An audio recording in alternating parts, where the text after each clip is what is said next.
Check it out. Check it out.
I cut myself off. Greetings and salutations, friends and internet audience. Welcome to the whatever I'm calling this live stream show. I shoulda, coulda, woulda not jumped the gun right there and let that last little bit of tape play out because I named the track you were listening to, the title of which completely is not at the tip of my tongue anymore. Groovy, funky, groovy-licious something funk. The next time you watch that pre-roll intro tape, it'll be the same piece of music. It's the new intro music for this multi-platform simulcast event that we're doing here right now. You're watching live on one of many platforms, Nimo TV, Twitter, Facebook, YouTube, or Twitch TV. Thanks for joining me. I am your hideous and grotesque and not so glamorous looking humble host, the Incorrigible MrZeppo. I promise you, I don't even know what I look like right now. I'm kind of embarrassed that I jumped into the live stream action without actually taking the time to check a mirror, make sure I'm ready for the show. But that's okay, because we're here. It's on. It's live. And we are gonna get into it. Please allow me to adjust some settings momentarily. And then we'll really kick it into high gear.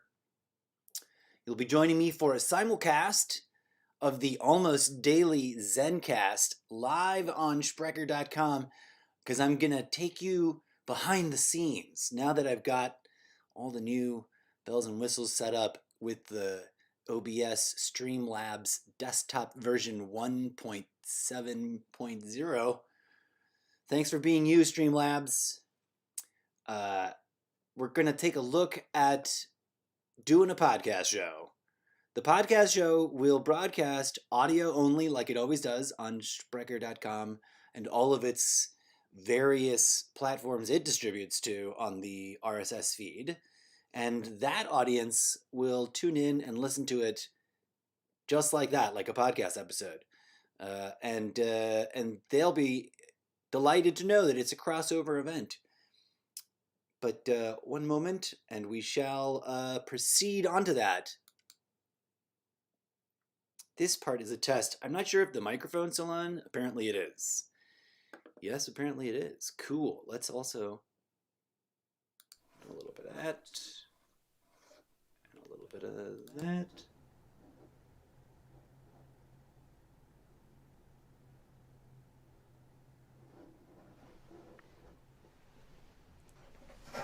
Forgive the prolonged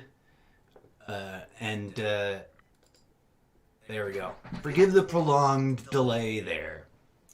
I've only just rebooted my entire setup. Welcome to one of the new things. I'm going to try really hard not to look up at that screen to check out what it looks like, because I bet it looked ridiculous. Welcome to the show, folks. I am your host, the Incorrigible MrZeppo, like it says on my business card right there. You're going to be looking at the insides of the whites of my eyes a lot. Wait. No, you're not. That's my business card. Check it out. Come on down. Dead air, my favorite, says RestreamBot. Forwarding a message from my dear sibling, Al Romero. What's up, Bro Jams? Thanks for tuning in. I've got to reorganize things. Hey, what's up? My other bro jams. My blood brother and my stepbrother tuning in to support and perhaps mock and ridicule me just a wee bit. I'm going to step through another thing because I'm just checking out for the sake of making sure that this works the way I think it is. Next thing. Boom. Oh, quick. There we go. Okay. So, live streaming, I am somewhat new to the whole shabam, and so you'll bear with me as I deal with many devices all at once and try to make sure it's all lining up in the right direction. Welcome and greetings. How are you, folks? As you can see, my name is MrZeppo. You shall bear it. Hey, here for friends. Guess who that is, folks? Both of my blood siblings and my stepbrother, one of my two stepbrothers, are apparently now in chat. I've got to fix that thing where the chat from the previous screen isn't carrying over into this new screen, because I want it to. But you know what? One step at a time, as they say. Let me step through to another thing. Boom. Check it out, folks. Here we go. Now we're getting fancy. Welcome to the show, folks. That's way over there, and it should now be way over here. Pardon the dizzy spell. Bam! Welcome to the top side, where you'll be able to follow along as I maybe can't show you because it's not the best angle. This is Sprecher.com over here on this device. This is the OBS remote control over here on this device. And this is my microphone here on this device. And that's you right there. Welcome to the show. It's going to be less disastrous sounding than all that. Please do post your questions as we get ready to do a fun experiment in simulcasting. I don't know how this is going to turn out. I don't know how this all sounds right now because I'm tinkering with my setup and I'm trying to see if I can get a nice, awesome studio rich sound by using multiple positions the way a band might, but it's just me. But before I get too carried away talking about microphones and camera placement, welcome to the Zeppoverse. Zeppoverse. That's the fictional place wherein all this content originates from. All rights reserved by this fella. And hold on to your hats because there's a lot to get into. Not the least of which is my real life social, political, economical, opinion talk show styled podcast audio blog for your entertainment, which is available. You can click right through that Solo.to right there and check it out. It's available on Sprecher.com. Before we kick it off, though, to give this live stream a little bit of the flavor we're trying to get to with the brand, let me share with you a thinky thought that I captured in memified pictogram form to distribute amongst all of the interweaves out there flinging meme flings at each other. And by that I mean to say in colorful language from another dimension, because you may or may not be in the same dimension I have been hanging out in lately. But we'll talk about that more in a second. Here's a meme you might have missed from the Incorrigible MrZeppo's Memes and Memorandums, Volume 4. I'm not here to argue and fight, okay? Oh, it doesn't say okay. I don't know why I just said okay, ruining my own thing. Take 2. I'm not here to argue and fight. I'm here to engage and to participate in public discourse. There is a huge difference. Some people get it. Some people just want to fight. Folks, I'm a lover, not a fighter, like the song goes.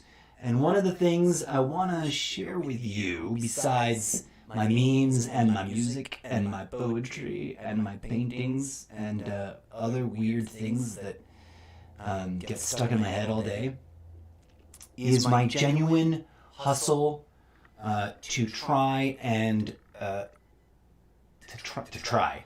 My genuine, let me rephrase that, because we are magicians here, and we shall take our magic seriously.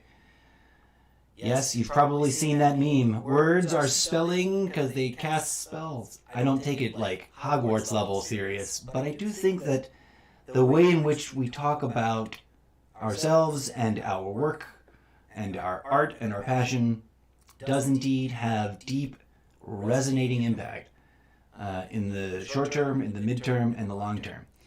And being a performance artist provocateur experimental, if I may be pseudo-French, because I'm not from France. But I like the way they say things sometimes, and I wish I could, be from there so I could say it like that all the time. But I like to tinker and experiment. So this multi-simulcast event is to share some thoughts about that. Now, I'm not ignoring you over there in chat. Let me take a quick look. I wish I had a thing right here. I wish I could. Oh, I wonder if I can look at my chat over this way. I'm just sort of living in my moment, living in the moment. If I go over here and go to Stream Manager, I get chat. But if I kept that up, maybe I would have history of chat.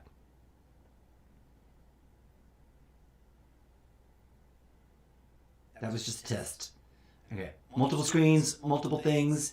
Let me see if that keeps up there. I need to review whatever's been said. The full-on reverb is back. Thank you, bro jams. Let's try to tinker with that because I am tinkering. I kind of wanted reverb on purpose. But let me go like this.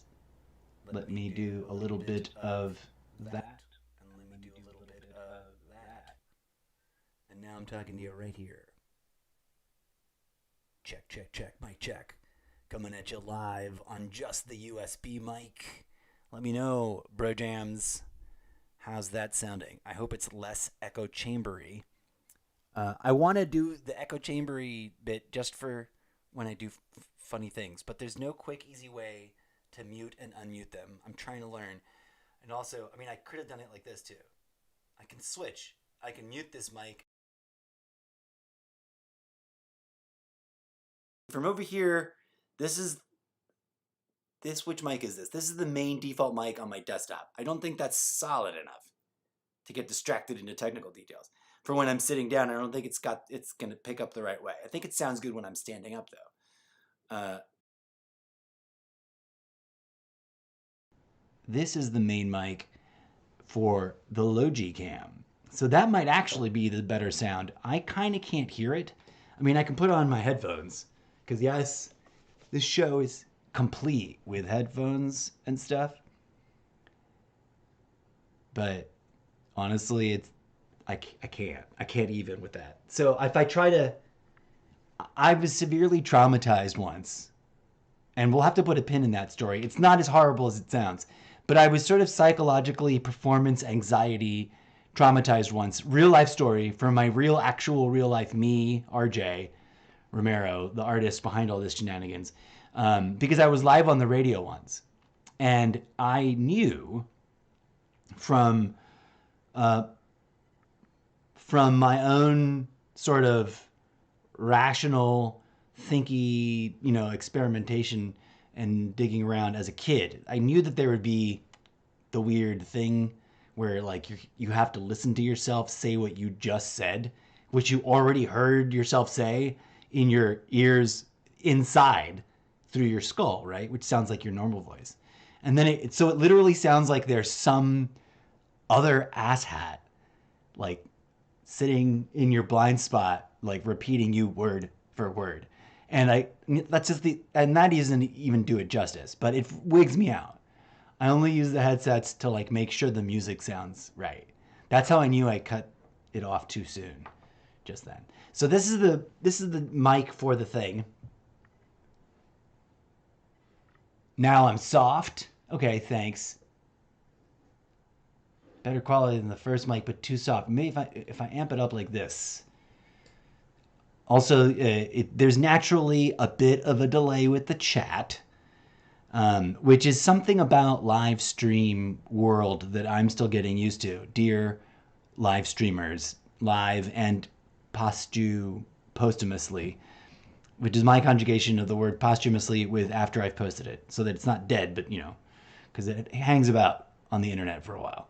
If you're watching this later in the future, I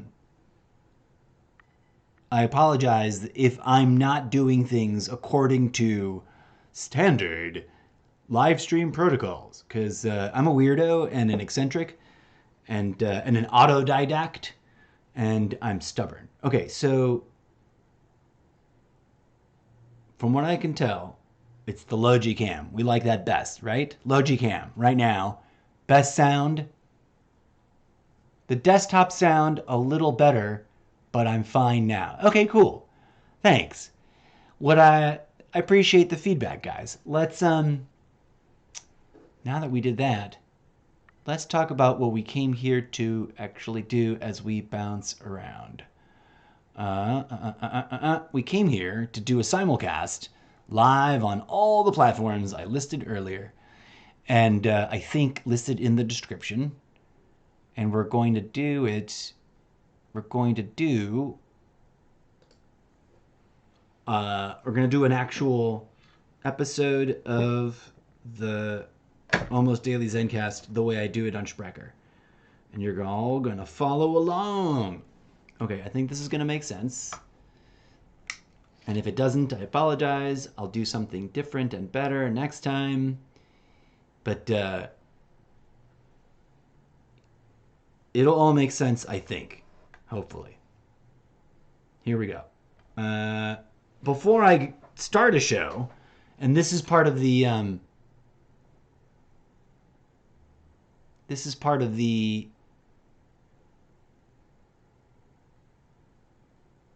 where is the screen with the two things? Okay. Is that this one? No. Oh, hello. I want to bring you into sort of like behind the scenes, sort of. The most challenging and tedious and frustrating part of my day, a good day, a bad day, any day when I'm doing a podcast is, where's the thing? Is trying to get past the hurdle of anchoring my thoughts in like all the anxiety floods when I come here to this screen, which I want to show you overhead. Where's the overhead? Boom. I come here to this screen on Sprecher. I don't know how good that looks or if that looks terrible. Can I do this? I can do this. Let's do a little bit of that. Boom! And so that's where you prep your show. And it's sort of like the blank page cliche obstacle of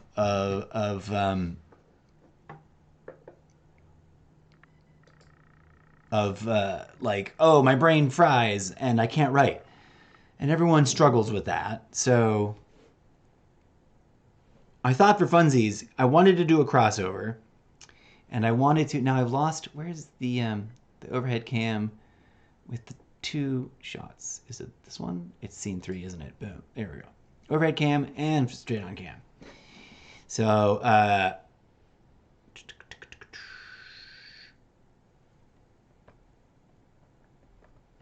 some of this stuff I wish was automated because it takes up time, and I apologize for if it feels a little tedious. But this is the super cash, like we're enjoying the live stream format, right? And the podcast is I'm gonna do it in my podcast format, so it's gonna be different. Okay.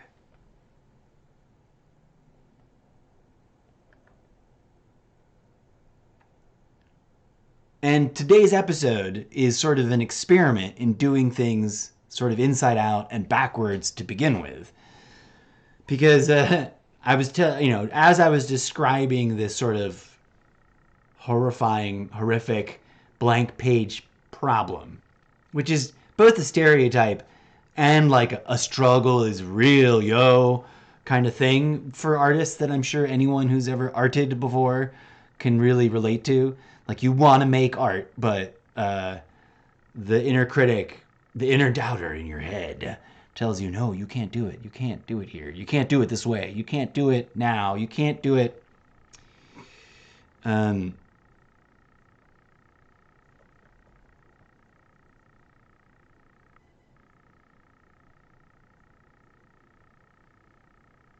But you can. I say. And I'm going to check in on chat in just a second. Welcome to any new visitors as we I need a good one for where I need to just leave it on this screen and open my chat page. Boom. Yeah, you're right, Al. You gotta kill that critic quick. And I don't know why, but I kind of feel like I gotta pretend to be talking into this mic because it's not this mic anymore, it's that mic, but you're right. And if you've got thoughts, quick pro tips on how you zen out when that critic voice comes in and how you snub it, type them in, folks. Let me review, make sure I haven't missed anything. No, stop. He says stop. The desktop one sounds a little better. All right. So you think if I use the desktop mic, even though I'm sitting down, and I just project enough, it'll sound good even when I'm using... Okay, well, we'll check that. We are working on getting into this zone. It's not like that issue is new to me, but for 5 years now, I've been doing this podcast, and it is an issue.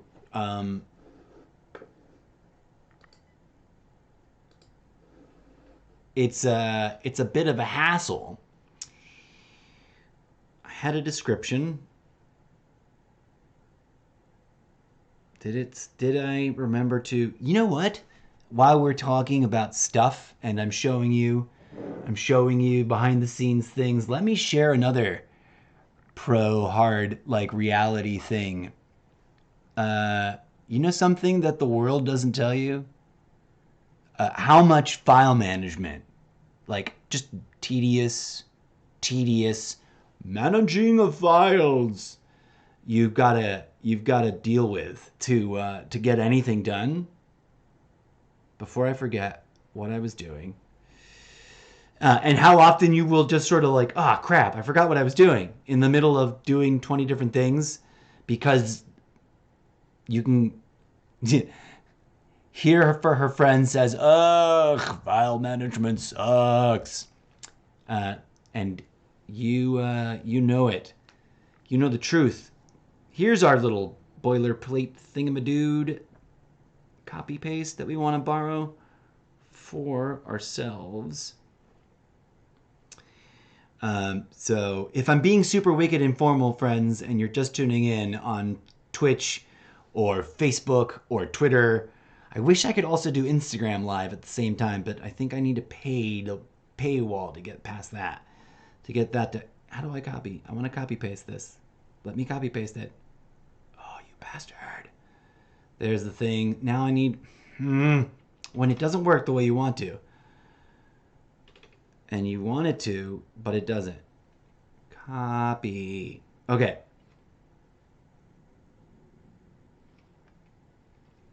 File management, man. It's worth doing. Let me stop right here. Anybody watching this live or in retrospect on any of the platforms in the not too distant future, if you're serious about being a postmodern creative of any kind,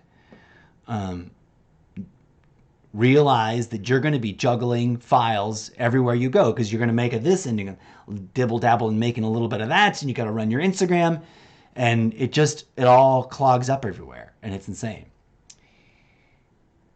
Here for her friends says, but when it comes to silencing the inner critic, I'll borrow from sports and say, you miss every shot you don't take. Touche. Very valid. Also, make bad art. That one I've struggled with for reals, like all my life since when I was a wee tot. And since this is a sibling special episode, what up, all my siblings? I've done this before on the show, Al, but I'm gonna do this again right now. Let me switch. Let me get to let me do something serious, Al, for you, bro, for the real and the truth of it. Because I don't know if I'm just you're gonna probably think I'm just being a dick, but I'm not. Um, let me do a little something here. Now that's awkward. That's why I have blank screens. Yeah.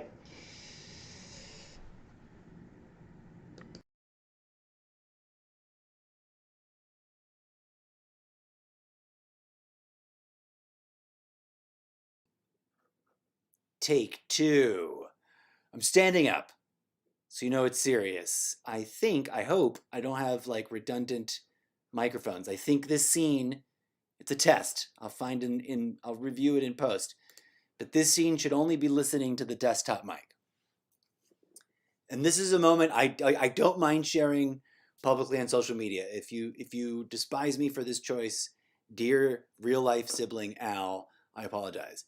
But because this is sort of like this whole project, doing live streams and podcasts and YouTube videos and the nonsense, it's a thing that I have struggled with and that resonates in my life as a creative, as an artist, as a whatever you want to identify me, as a performative freak show, going way back to the like yieldy ancient days of my earliest youth. And I hope this is not some traumatic memory, although I know there was some uh, some unmindful, ego-driven behavior on my part during uh, a lot of this collaborative shit we used to do as kids. But let me tell you, let me make it a good bad good sandwich. Way back in the day, uh, my first of two siblings and I, when it was just the two of us, and this is forever ago, we would use our family high fidelity stereo station, which had a turntable, a two tape deck, and a microphone jack and a headphone jack, and we would audio record our own attempts at being disc jockey celebrity talk show hosts. Dun dun dun. And bro, Al, sibling, I have vague and painful memories of being a jerk to you during that and during the phase when we made kung fu fighting action stunt films in the backyard. And I'm genuinely namaste at your, like, beaming spiritual forgiveness, ho'oponopono energy at you. Sorry, I apologize to you. And I'm doing it on fucking internet live because that's the real kind of shit that people got to deal with, I think. And um, it's not more complicated than that. We were like 5 and 6, 4 and 7. I don't know what the fuck ages we were, but I was always bossing you around, telling you what to do, and pretending to collaborate. And in mindful review of those memories, especially when they've come up in the middle of the night, in the dread dark of the witching hour during, deep insomniatic shitstorms of consciousness experimentation, I realized I was unfair to you, and I was rude, and I was bossy, and I was tyrannical, and all the dumb things that any of us idiotic, ambulatory, talking meat bags of blood and bone sometimes can be. And as a trendy Instagram meme points out, we also too are the toxic ones. Like, and where you can amend for that and atone for that and say sincere apologies for that and work the steps, like one demographic likes to call it, the better. And honestly, to practice what I preach and be about what I really am, like, that's what the world needs. And it comes up right now because I'm trying to launch my 2022 version of my online stream hustle, and I thought I'd start with something a little emotional, family touchstone of reality. Like, bro, not to glamorize it and hype it on the show, but like, you deserve a sincere apology the next time the world isn't ending and we are in the same space, maskless, and we can look each other in the eye over beer and bongs, I'm gonna reiterate and reissue my genuine and sincere ho'oponopono. Please forgive me. I forgive you. Will you please forgive me? I love you. Apology prayer, because you deserve it. You always deserved it, and you know, I shouldn't have I could have should have would have been a better idiotic whatever year old I was at the time. And this is 6, 7, 8, 9. Couldn't have been older than that. We were in the very first SoCal house. These very distinct memories. Okay, enough of that. I don't mean to sound showboaty or grandstandy. That was real. It got me a little, you know, feeling vulnerable and hideous and grotesque because I'm trying really hard to look at the tiny itty bitty camera right there and not at my hideous ugly mug. But thanks for tuning in, and let me transition for one hot second into something else.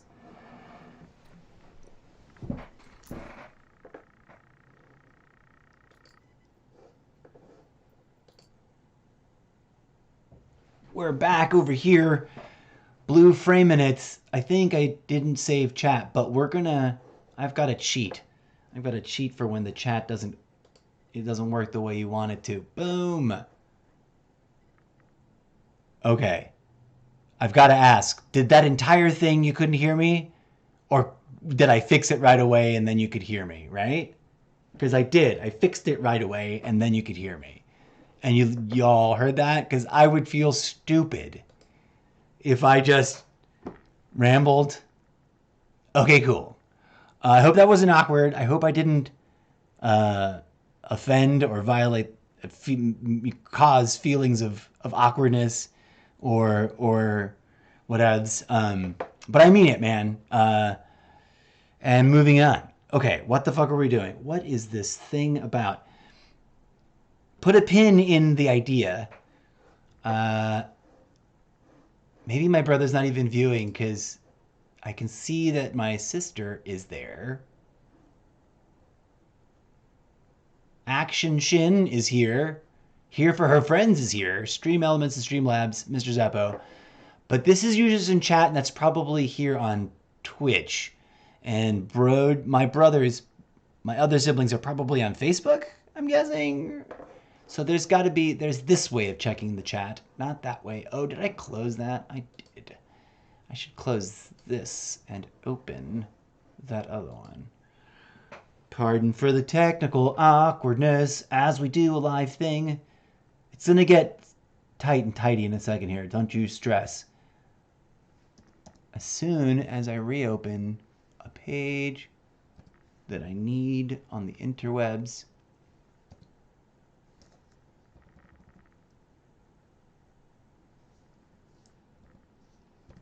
okay.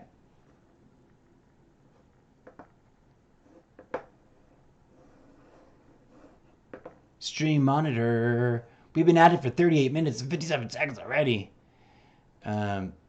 Cool. Chat. There's no record there. Anyways. Keeping my fingers crossed that all went through. If you're still there, Step Bro and Sibling Al, say hi in chat. And I'm going to move along. I hope that didn't come off as redonkadonk, because I meant it to be sincere and genuine and cathartic.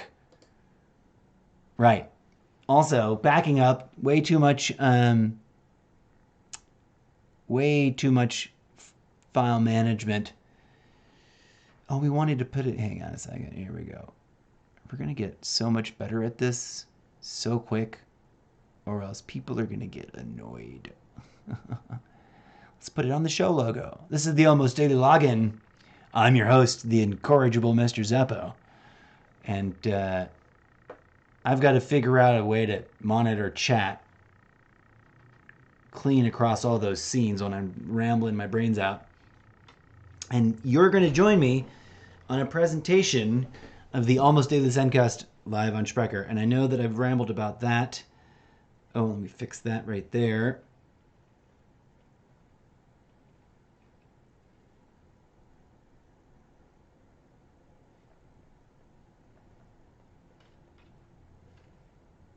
Just gonna delete that.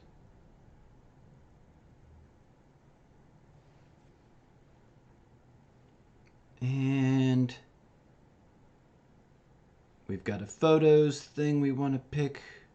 That's that one.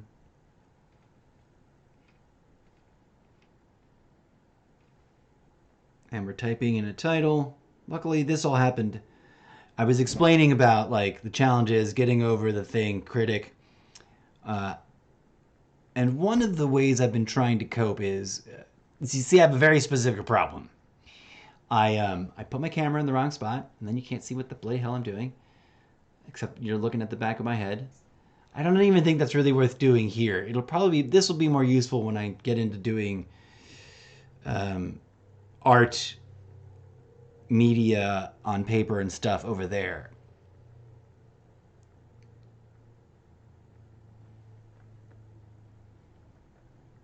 That doesn't need to be capitalized.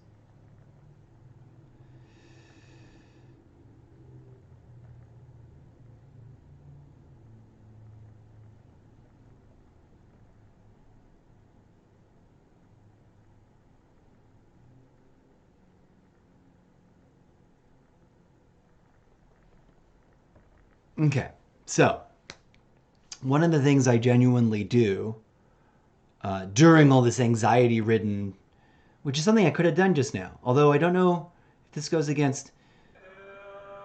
I'll put on a meditation track, which you guys might be able to hear on that. But I'm not going to play it all because I don't want to get busted for violating anybody's... That's on Insight Timer. It's called The Message. Tribal Energy. Look at that right there. Go get you some Insight Timer. That's a real genuine, real life product endorsement by yours truly. Get your meditation on. I'll ring my actual cheesy, tiny thingamahoo bell.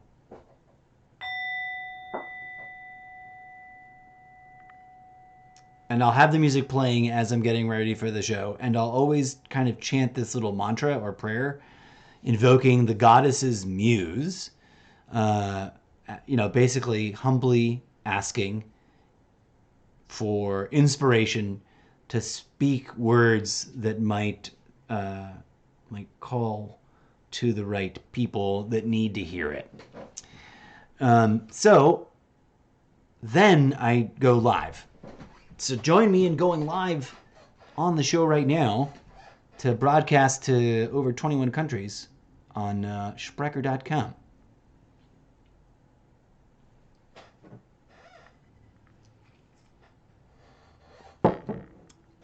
That's Mushroom Coffee Alternative that we talked about on the show. And this is Throat Comfort Yogi Tea. And it's gone totally cold because I've left it here for many a minute. Okay. Going live in 3, 2, 1.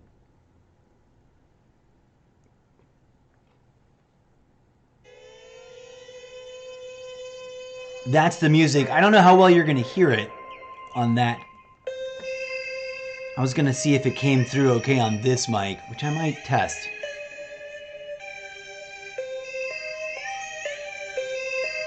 Maybe it sounds okay if I pump it up like that.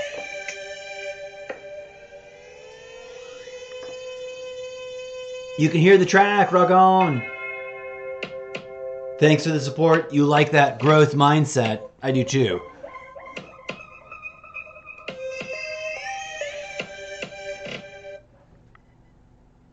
Welcome to the almost daily Zencast. Wednesday, January 26th, coming at you 8:47 p.m. Pacific Standard Time.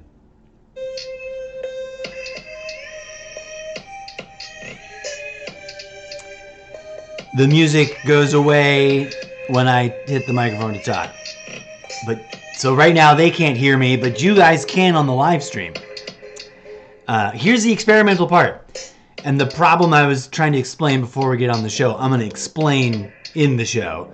But that's the ideas come at the wrong time. The ideas come at me at the wrong time, yo. Trying to fix it by doing what we're going to do next.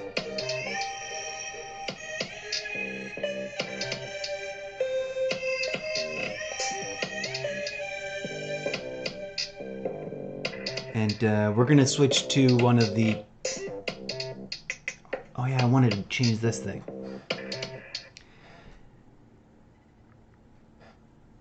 Urban Skies Shining DJ Zed UK Drill Remix Live.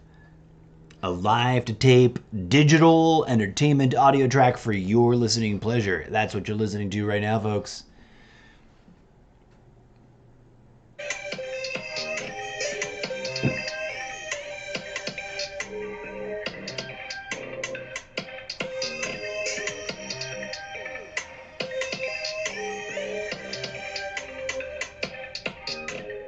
Hello and namaste.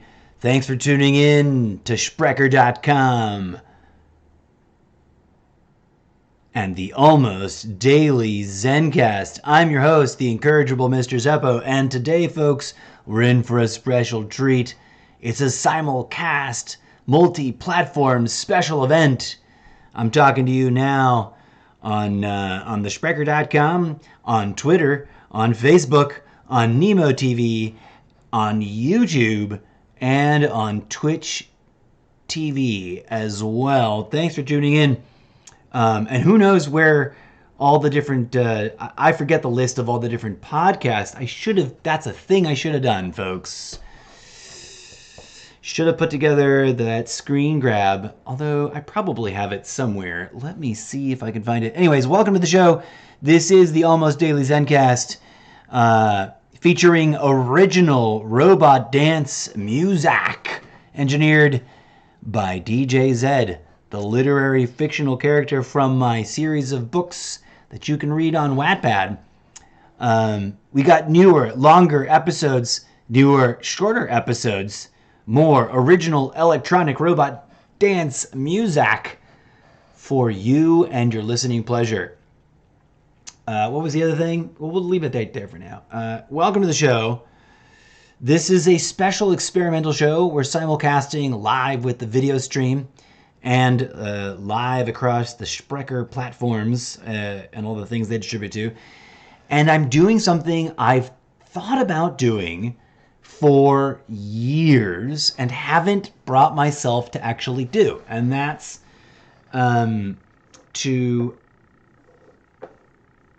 to catch the ideas that I have for the show when I actually have them, which are never when I'm ready to do one of the shows. But before we get going on that craziness, let me check in. Thanks here for her friends. She says it's coming in through and it sounds spooky. It was supposed to, be a bit weird and spooky. And I wish I had the other stream. There's a better chat monitoring solution than what I've got going on, folks, but we're working our way through some rough around the edges maneuvers. So people have ideas. Chat monitoring solution than what I've Sound got check. going on, folks, but Boom. Hey, here we go. If I go on my page, I think that's the master chat display. Boom, I can see all the chat from the very beginning. Brilliant. Sorry for all the aggressive chat bots. Let me soften some of them up. In fact, I just turned them all off. Boom. Turned all the chat bots off for outside. We'll turn them back on a little bit later.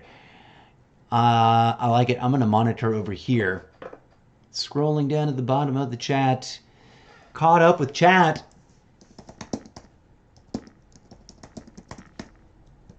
I don't know who's still watching, But and I don't know who's tuning in to listen to the podcast, but it's going. We're going full steam.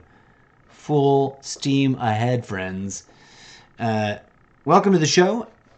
Like I was saying, it's a multi thingamahoo doodle dad event. A multi-platform content creation project this Zeppoverse is. And as a creative individual, I have to share with you one of the weirdest issues and then how I tried to fix it today for the first time after years and years of contemplating it. Ideas come at me. Great ideas, awesome ideas, the best ideas, ideas you haven't heard me ramble about. Lo and behold, and if you've been listening to my podcast, which has been on the airwaves of the interwebs for 5 years, you know that I can ramble on for a bit.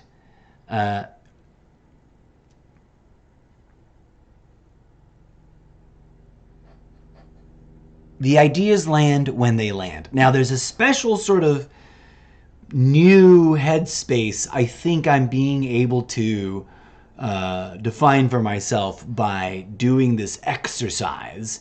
God, I look hideous on screen. The light is too bright. I need to tone that down, but now I'm overanalyzing it. But I'm over-explaining here, but I have this propensity for getting ideas when I'm in the middle of doing dishes or other inconvenient times. But in an attempt to capture those ideas so they don't completely evaporate, which is what happens to me, they evaporate, and then I can't share them with the audience as eloquently as I could right then in the moment. And today I want to test to see if this really works out or if I'm insane. Now, but I'm also super annoyed at how bright the lights are, and I want to see, maybe if I just do this one. We'll see if that makes it better or worse. But I've got loaded up here, ready to check out and to share with the world some deep political critical thinky thoughts, and that's a technical term I'm using, folks, that I hope you guys aren't going to judge too harshly, about politics vis-a-vis the sports ball is much sportsing analogy. So let's turn it over to myself, displaced in time and space, on tape, recorded live earlier today when this crazy cuckoo idea hit me. Whoa, that sentence was missing a word. When this crazy cuckoo idea hit me. And I'm the first to admit that it's a bit of a crazy cuckoo idea. That didn't help. Turning that light off didn't help anything. Let's turn that light back on. Here goes, friends and viewers, listeners and viewers alike. Hopefully everyone can hear everything and it all works out. And now, going live to my field recording taped earlier today.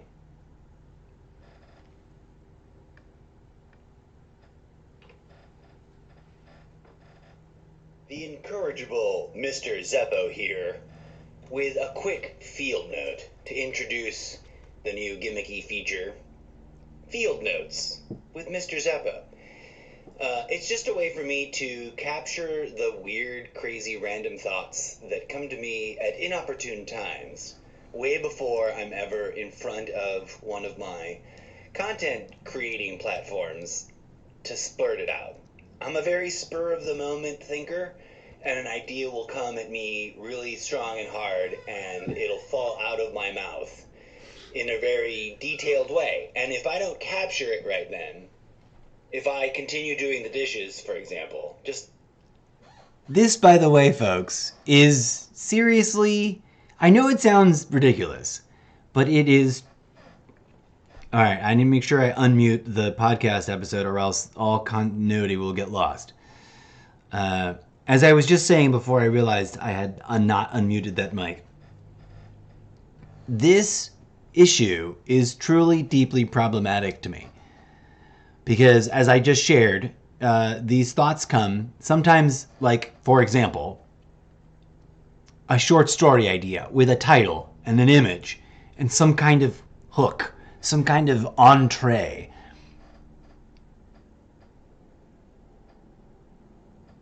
Okay, cool. Thank you here for her friends. Thanks for being my audio testing feedback facilitator. And yeah, okay, cool. What was I saying? Right. It's truly caused me great distress throughout the years that I've lost to the ether, to the sheer inevitable disappearing sort of wherever memories that don't register very clearly, wherever they go, ideas that came at me unexpectedly in the worst times. At the line, in bank, with lots of people being obnoxious on their phones, right? And I can't, I'm stuck there. Okay, back to the recording from earlier. To set a wild example, which is kind of technically literally what I was in the middle of just now. So a real life anecdote here, and if I don't do something about it, like go write it down, go make a quick audio note, do something, draw the doodle, whatever it is, and try to come back to it 30 minutes later after having, finished the thing and done the next thing and whatever, or if I try to pin it in my head to be like, oh, I should talk about that on the podcast, I can't tell you how many wild, crazy, silly thoughts I've had at some point during a day where I wasn't sitting in front of my podcast platform and thought, oh, I should say that on the podcast. And then, I don't know, did I ever say it on the podcast? No idea. But then the thought comes back to haunt me in the shower or something, or taking a number 2. It's like, why do these thoughts torture me when I can't put them to use? That's the worst time. And again, just out of paranoia, you guys can hear it over here in the live stream when I'm playing, when I'm just checking to make sure that the live stream audience on Twitch and other platforms can hear the podcast content also when I play it. I did set up this mic to be really close to this device so that it would catch it. I don't think it's on right now, but I guess I could turn it on, but I don't want to create the weird echo chamber for the voice. Also, take a hot second to say shout out to Lana Ray with 3 Ys for dropping in. Apparently you're in chat, lurking about. Thanks for tuning in and visiting. We are smack dab live in the middle of a podcast episode for my show, the Almost Daily Zencast, on Sprecher.com and wherever else fine audio-only podcasts can be found. And I'm about to dive into a deeper, more complicated thought than the thing I just explained and then re-explained about ideas coming at me at the worst time. But seriously, there's nothing worse than dropping a deuce. And what are you going to do? This brilliant idea, and it's going to be a hot minute. And you can't, I digress. Back to the live field notes recording. And y'all will shout out if you can't hear it. Okay, good. Thanks for confirming. Yep, you can hear everything. Sweet. Moving on, and let's power through. There's a whole thing that I'm going to get into, which I'll try not to interrupt too much. But also, that's the fun of this weird crossover multi-platform expression of these shows. This is the nexus conjuncture of all the craziness crashing together. Back to my tape field notes from earlier. At any rate, today's quick field note. It occurred to me that I really should make it clear to everyone, as a disclaimer, as a sort of stand-up comedy joke disclaimer, that I watch and comment on political current events the way most people watch and comment and discuss sports ball. And I mean no disrespect to my real life and virtual sports ball fanatic friends. Much love to y'all. I can't get into it the way you can. It's awesome for you. Please forgive the fact that, when I'm at a bar or, if I'm at a sports thing. Wait, before before I continue with that, I wanna assure you, dear sports fanatics, I genuinely don't mean any disrespect. I'm just trying to establish absurdist analogy.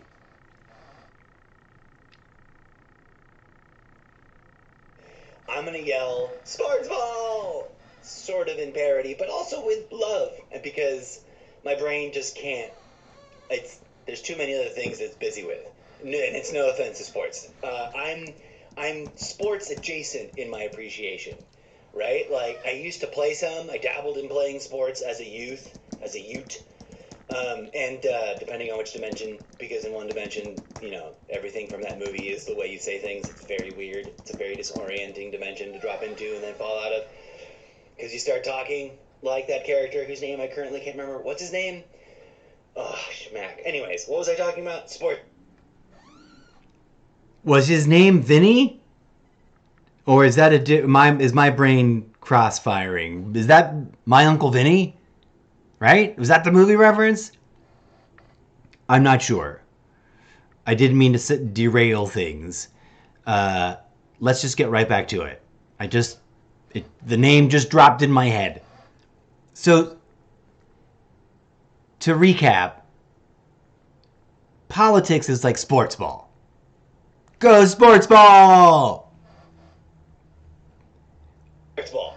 But that's not what I was actually going to talk about. Politics. It will help to understand anyone tuning into my show retroactively and in the future and in parallel dimensions that to me, without any disrespect, with zero hate, but with a lot of analytical, critical, thinky thoughts, I like to watch and discuss and comment on and critique politics. Kind of like sports ball people. Now, I could go on and do my version of that meme about what I hear when I watch a sports ball interview. Y'all have seen that meme, right? And as always, like the honey I forgot to get at the grocery store yesterday, there's one thing on the list that didn't make it into my prep pile of file management activities that I engaged in throughout the day today. I have that meme somewhere. I saw it. Maybe I might find it if I look really quick on my phone over here. But maybe not. And who knows what the hell else might show up. So I'm not going to... But there's a meme about sportsing. Where would it be if it's here? If I downloaded it, it would be in my Facebook folder. Not to nerd out about a dumb thing. But it is an adorable meme. And I did see it very, very recently. And there's like a 60-40% chance that I might actually have downloaded it. But maybe not. No, it's starting to feel like that's too far back in the timeline. And there we jump to a whole nother... Okay, no. Wah, wah. Someone I know on the interwebs recently shared it in one of those things that you do on the internet. It's just a little thing and you share it. And I love it because it's from a series and I'm a terrible host. I really should know the name of this comic book artist, comic strip cartoonist, whatever, however they identify their project. I really would have known what the heck their name is and their logo and stuff, and I don't have it off the top of my head right now, and I'm terrible, and I'm sorry. But you'll recognize it when you see it, if you see it. But they always talk about mundane, regular, ordinary, everyday things and just use bizarrely silly language about it. And there's one where it's sportsing. And I talk about it here. So we'll head back to the tape. If you see that meme, it's adorable, it's perfect, and I love it, and I think it represents a group of us that, we don't hate sports or nothing, but we're also meh. we could be knitting or making art or discussing politics. And I know for a lot of other people, I bring it up because it cuts both ways, as most snarky things do. Indeedly do. We'll have to come back to that as a... Indeedly do. Indeedly do. Take 3. Indeedly do. Let me recap this last little thought that really deserves its own red pin on the corkboard, which is a thing. It's a thing we do. We do it right here in this space. As you can see, I'm looking at the screen to check. Indeedly do, friends. Whatever I just said, which I can't rewind back to and almost just forgot. Snarky things cut both ways. So think about it. Do not take that kind of thing for granted, I humbly advise. I'll try to interrupt less now. Let's get through it. Subject matter. Things that cut both ways. Things that cut 4 ways. Because sometimes it cuts more ways than you realize. And you're slicing yourself up. But that's a whole nother episode. That is a whole nother episode. To a lot of people, politics is just like that sports ball meme, you know? You know what? I don't have it in front of me, and I wish I did right now, but I don't. But it's the meme where, like, there's a newscaster with a microphone interviewing a sports baller, and they were like, so we watched you sports out there, and it was very sporty, and you guys sported hard, but you lost. Any comments? And then the sports baller's got his helmet on, and he's, like, carrying some kind of sports ball, and he's like, well, we sportsed, and so did the other team, they sportsed. And, you know, the sporting was really challenging, and there was sports everywhere, and we sported really hard, but ultimately, in the end, their sports game was tactically superior to our sports balling, and they won.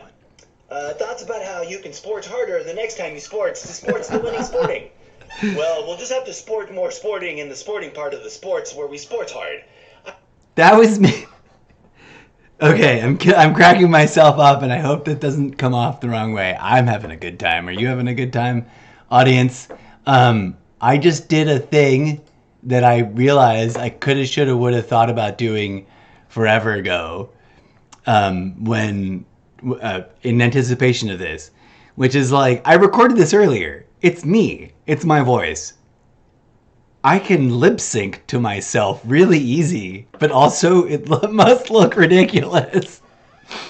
And also, sporting with the sports balling. I really kind of, I butchered quoting the meme and just came up with my own weird, but I'm sure you've seen the meme. It's in light purple.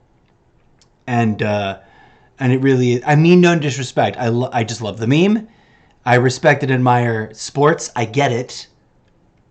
I get why people love sports. In fact, we talk about it here because I'm trying to draw an analogy that does really, once we get through it all, you realize is quite applicable to the entirety of my podcast over the past 5 years, and etc. So, without further ado, back to the thing, and I may or may not either interject in real time or lip sync to myself just to be weird, because the idea of sitting here not lip syncing to myself, I had a moment thinking, like, if someone tuned in to just that part right there, would they misunderstand and think that I'm some sort of ventriloquist act?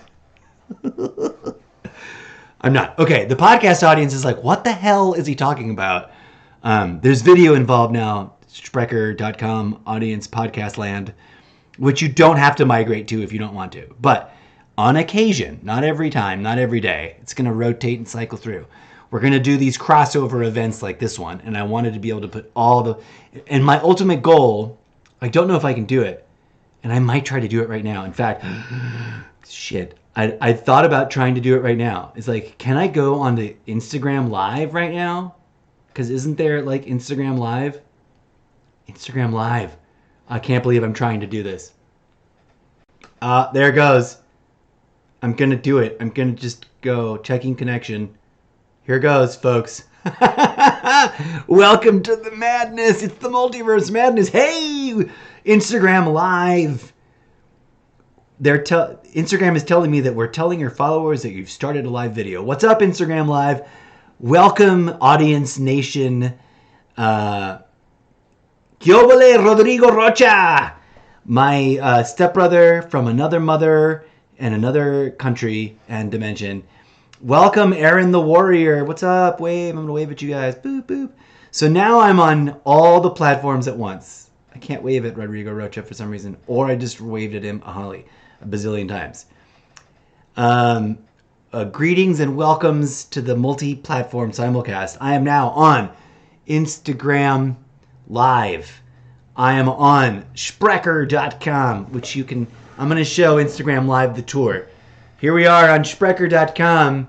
Look at that. I can show that over there too. We're on Sprecher.com.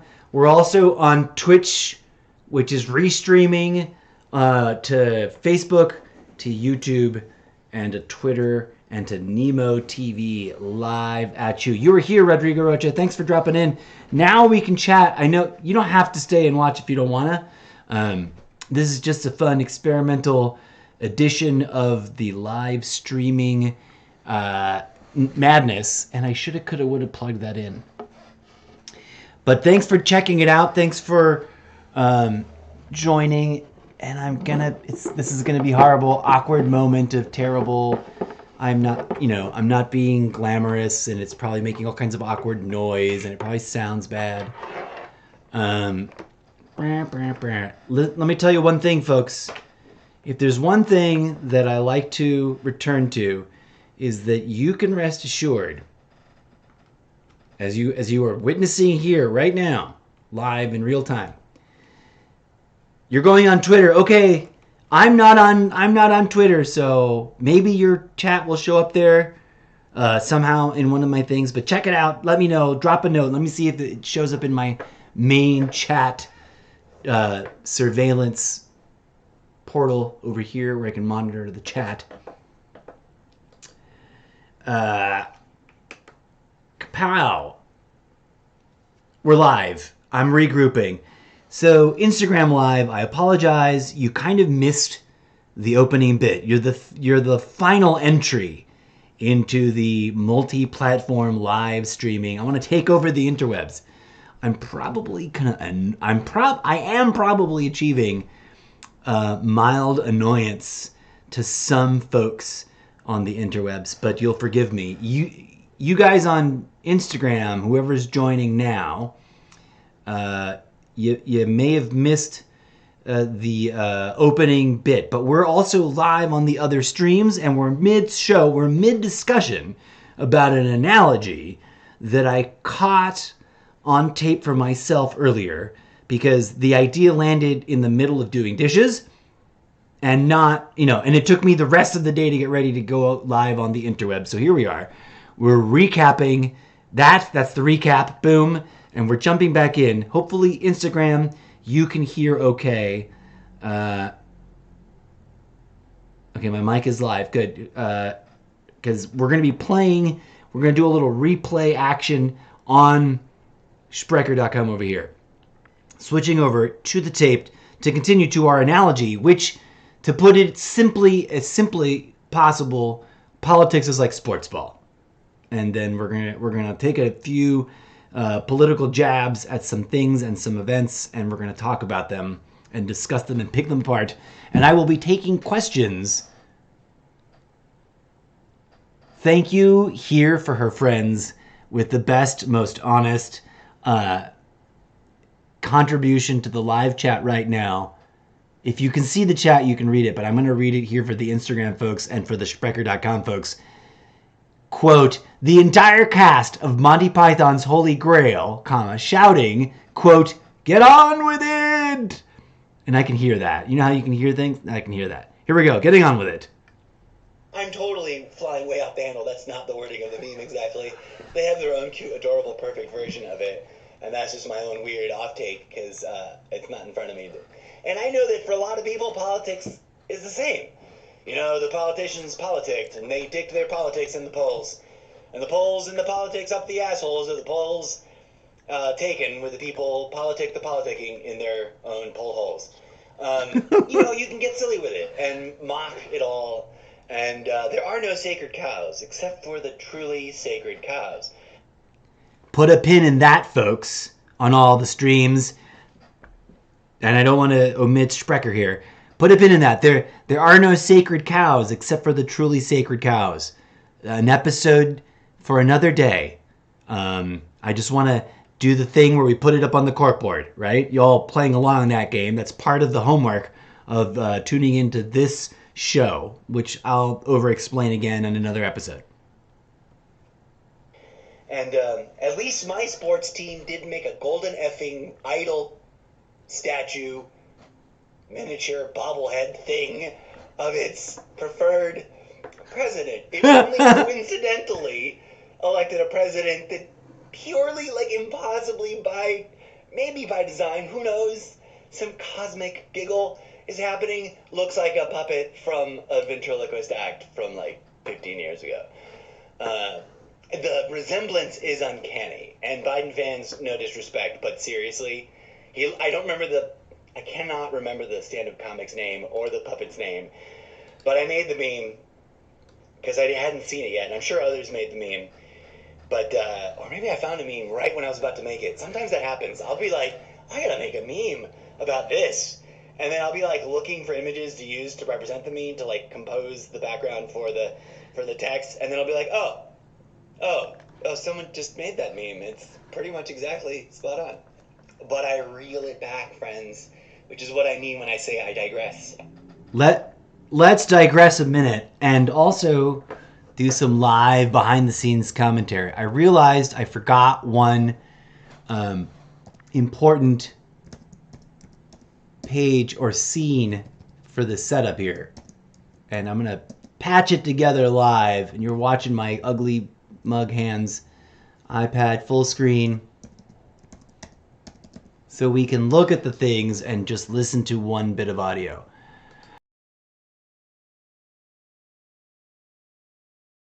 Let's put it over here in bio break. Although we're not really on a break, we're gonna put this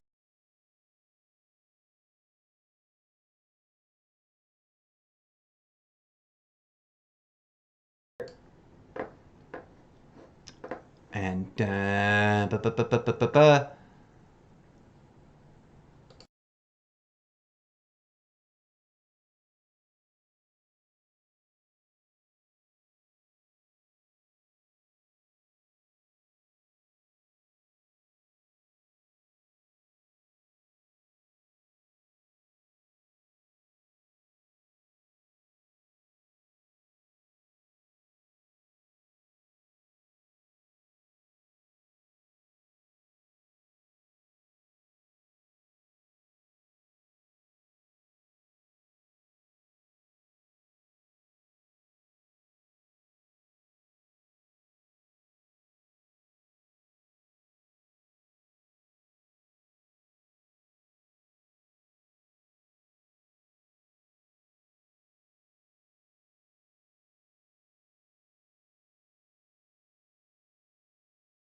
let's proceed. Let us continue.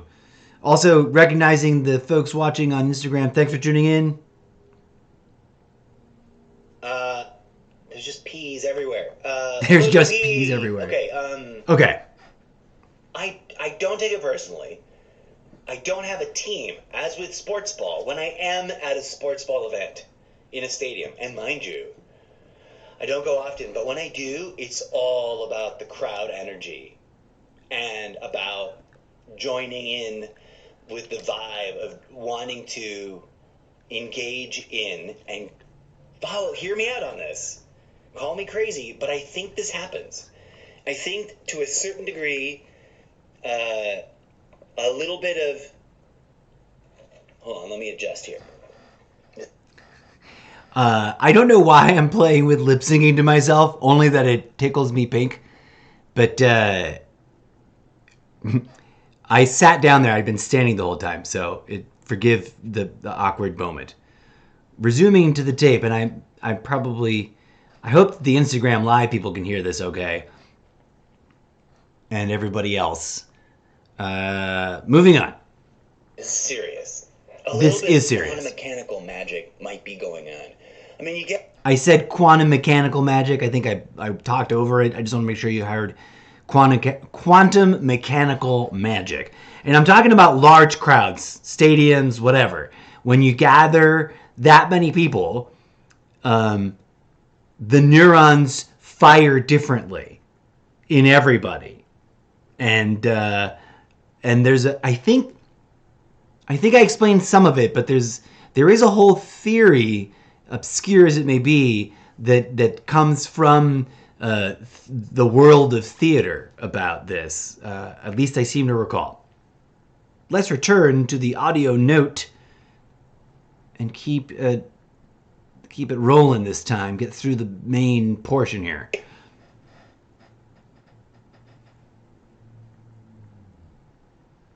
$50,000. I don't know what the last... I should look it up. The last sports ball event that I attended live in my actual physical body avatar at the thing with other people, whilst engaged, since I was not driving at all, I was totally catered to that day by my friends and family. It was delightful. And I mean, I don't mean catered to. It's not like I was the ringleader of this group. I was there tagging along with other folks, engaging, and we were down in that, what to me looks like a relatively huge sports ball arena that dwarfs the Coliseum. And I stood in front of the Coliseum, and it's massive, right? Okay, so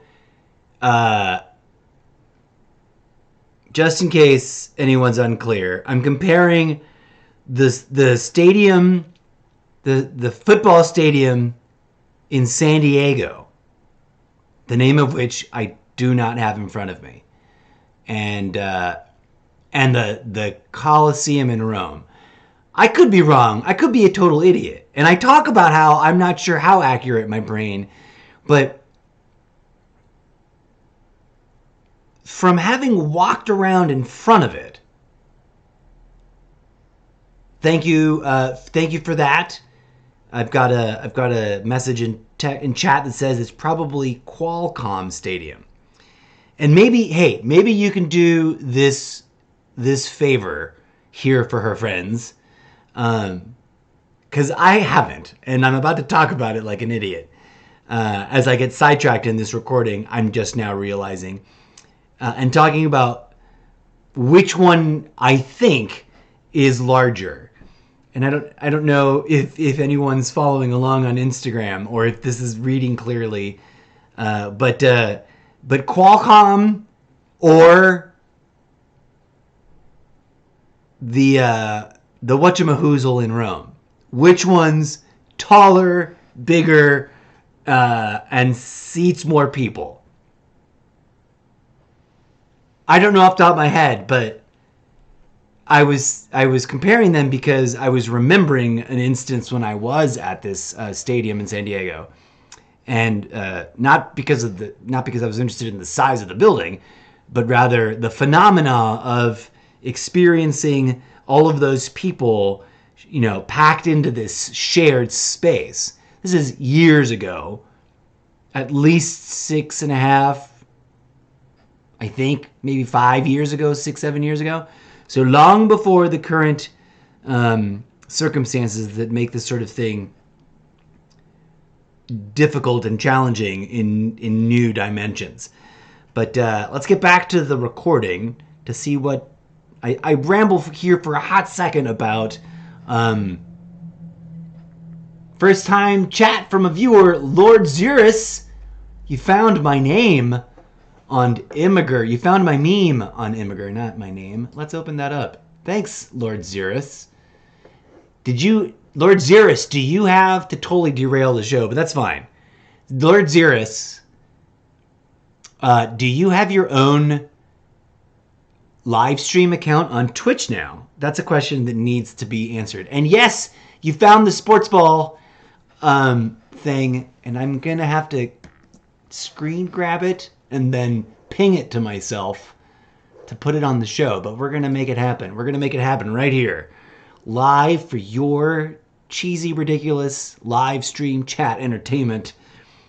I'm probably going to power down the Instagram live feed because I don't know that Instagram audiences are down for like the long, more than 10-minute shows. And this is, so for here on Instagram, this is more of a promo, of a teaser. And you didn't get to hear any of the music. But if I play music over here now, it'll be ruined. Because I'm in the middle of this take and it doesn't let me go back to the same spot. So forgive me, Instagram. You didn't get to hear any of the cool new music for the opening of this show. But this is a teaser. You can go catch the rest of this whole massive stream over on any of my channels with the YouTube or the other ones that I listed earlier that you may or may not. I can't tell which iPad this is. Did I send it to the right iPad? Boom. Yes, I did. Cool. Okay, enough of that. Thanks, Lord Xerus, Brojamus, Lord Xerus, Maximus.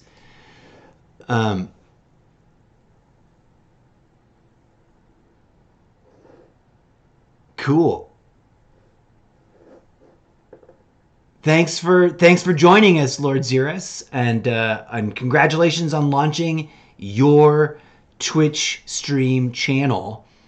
And I find it's quite awesome to multicast and send, the endless babblings and all the other creative stuff. I know you're more into scripted story narrative shows. You've got a thriving, exciting adventure time video collection on your YouTube channel, Lord Xerus, which you're more than welcome to drop your link in the chat for posterity.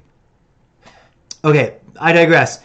Ciao, everyone on Instagram. Thanks to whoever dropped in, because we're going to drop out. Oh, hey, Rusty Zane Jane just joined. Wave to Starseed. Wave to Rusty Zane. Maybe we'll keep it going. Okay, thanks for joining. I don't know what the norms are with Instagram Live, and I wish I could just bundle it all together so you could be seeing the same thing that everyone else is watching. But for those of you watching on Instagram Live, you're missing out on all that, whatever that is, all that business over there. But next time, tune in to the full experience over on Twitch stream or YouTube or any of the other ancillary, secondary, tertiary platforms it gets distributed to, and just search Mr. Zeppo. Thanks for dropping in. I'm gonna terminate that because it's distracting me, and also I feel bad because y'all missing out on all the extra bells and whistles. But it was a fun experiment. I'm glad we did it. And we're going to zoom back into the thing we were talking about. Peace out, Instagram. And video. Cool. View in live archive. View insights. Oh, yeah. No, we're going to share. Sharing it. That's a fun, awkward bits.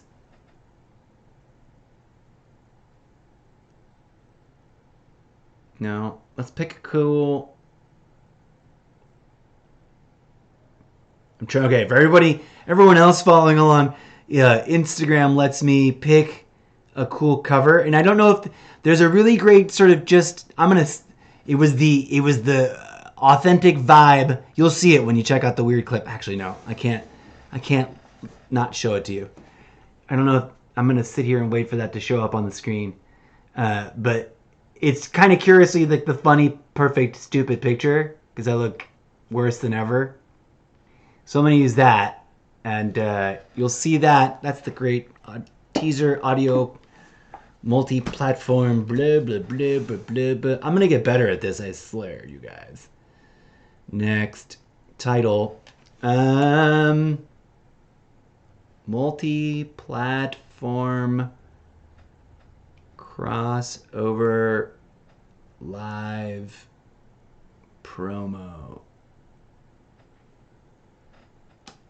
We're just going to put the Solo.to in the description to keep it simple. All right, friends. Moving along. Hopefully that will bring about some fresh new audience interaction. So there's the meme. My dear fellow fictional, because he is a literary fictional live cosplay character himself, Lord Xerus. Oh, you made it just to chat with me. Thanks, Lord Xerus. Welcome. Dude, we can talk about this off stream. If you want to like get into it for your character, for Lord Xerus, it's super easy. And like I know that when you make a video, they are deep. You're not smart enough to. Of course you are, Lord Xerus, dude. Lord Xerus, okay? If you don't want to do it, fine. You know what I'm going to do? I'm going to start featuring your YouTube videos on occasional live streams. Since you don't want to do it, I'm just going to co-opt your content and share it for the world, to the world, through my channel. Even though you've got your own channel. Until you decide to explain it. So here's the original sports ball meme that we were talking about in the audio recording. And I want to read it now for the audiences still following along. You were sportsing, and I love the way they conjugate that, sportsing pretty hard out there. A lot of sports happened. Why do you think you lost? We sportsed our best and scored points, but the other team was sportsing too, and they scored even more points. What's your strategy? And I can't pronounce that word. What's your strategy for the next match? Sports baller. We need to stop the other team from scoring points while we ourselves score many points.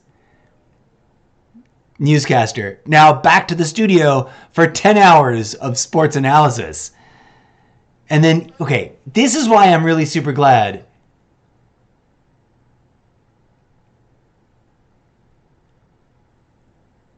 You're doing VR chat. Okay, then we need to take a conference call. We need to take a strategy meeting because that's my next horizon. I want to get into that. But put a pin in that, Lord Xerus. We're going to talk about VR chat and doing it. I don't know what. My throat's about to die. 1 second. I don't know what platform you're doing it on, but I want to find out about it. And I want to also explore doing it, and the word Oculus pops into my head.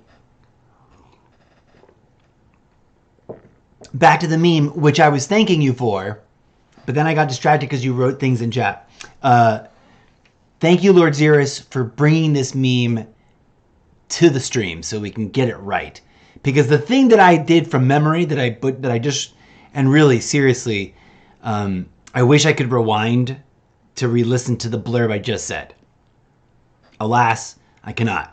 But I did my own, off the top of my head, attempt at recapping this, I retconned this meme into Zeppo world, to coin a phrase. But let us return to the audio recording from earlier and proceed to the rest of this episode of the Almost Daily Zencast, as I warn you about my real life root sort of anchor position. Thanks for the meme assist. Here we go. Back to the tape. But I think if I were to in all honesty, take a mental and I don't know how accurate our brains can pretend to do this, right? And we're pretty error prone. I'm being, royal collective, we, all of us life forms here, that can basically do the same sort of mental exercises. But if I were to try to sincerely put the two side by side in my head at scale, I would say that the San Diego Sports-Aseum, Sport-O Ballroom, whatever the fuck you call those things, the stadium, and I mean no disrespect, I don't remember what teams played. The local team and not a local team. And they were like the professional level, not college. And I made a point to go all the way up to like the last row in the bleeder seats, and it was a little vertigo inducing. Somewhere in my Instagram feed, there's at least one photo from this event that I'm referencing. But my point is, it had not been, it's not often in my life that I'm surrounded by that many people, although I can think of a few occasions.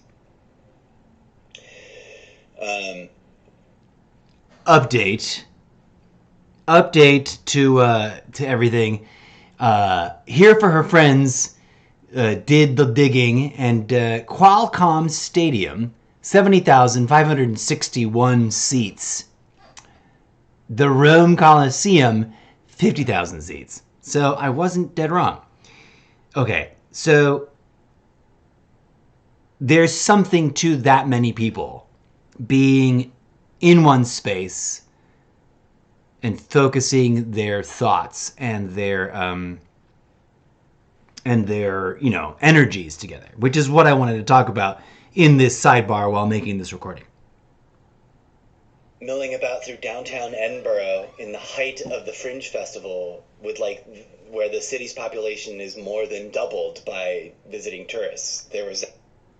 That was an awesome event and an epic day and a whole other episode worth of chit chat. So put a pin in that up on the corkboard of things we need to talk about at another point in time. Back to the thing. I just wanted to call that out. The Edinburgh stories, man. Let's not get too distracted though. Moving on. That many people around me all the time in public, just shoulder to shoulder during the height of the day. But in the sports arena, right? Like, totally different setting, right? Theater festival, everyone is focused on the same sort of thing, but in a much more broad spectrum, sort of diverse range of thinking kind of way.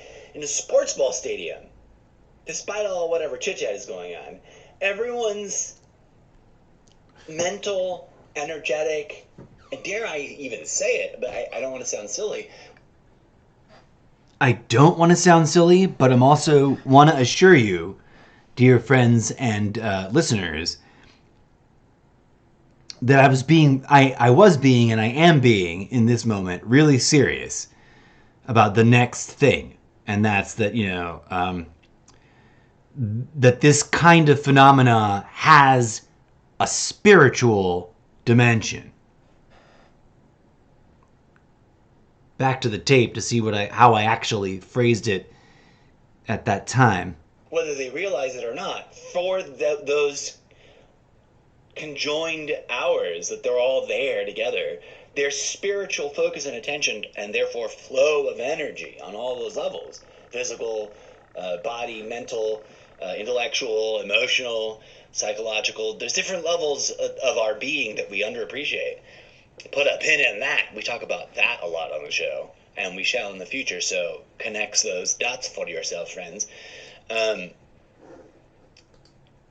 We focus all those things, and for a really heightened period, it's all about helping our team win. And it's one of those things that's part of sports culture that I admire and respect, because it borders on an acknowledgement of collective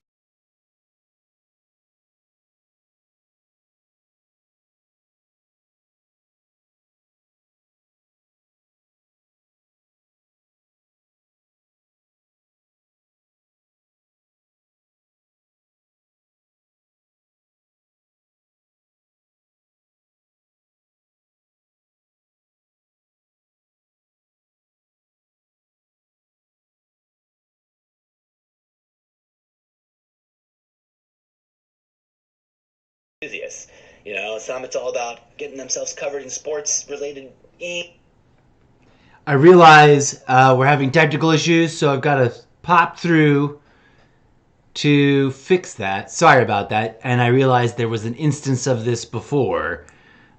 We lost the audio connection because there's a missing feed in the setup.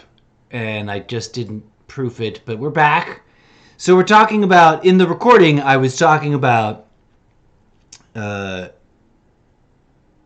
this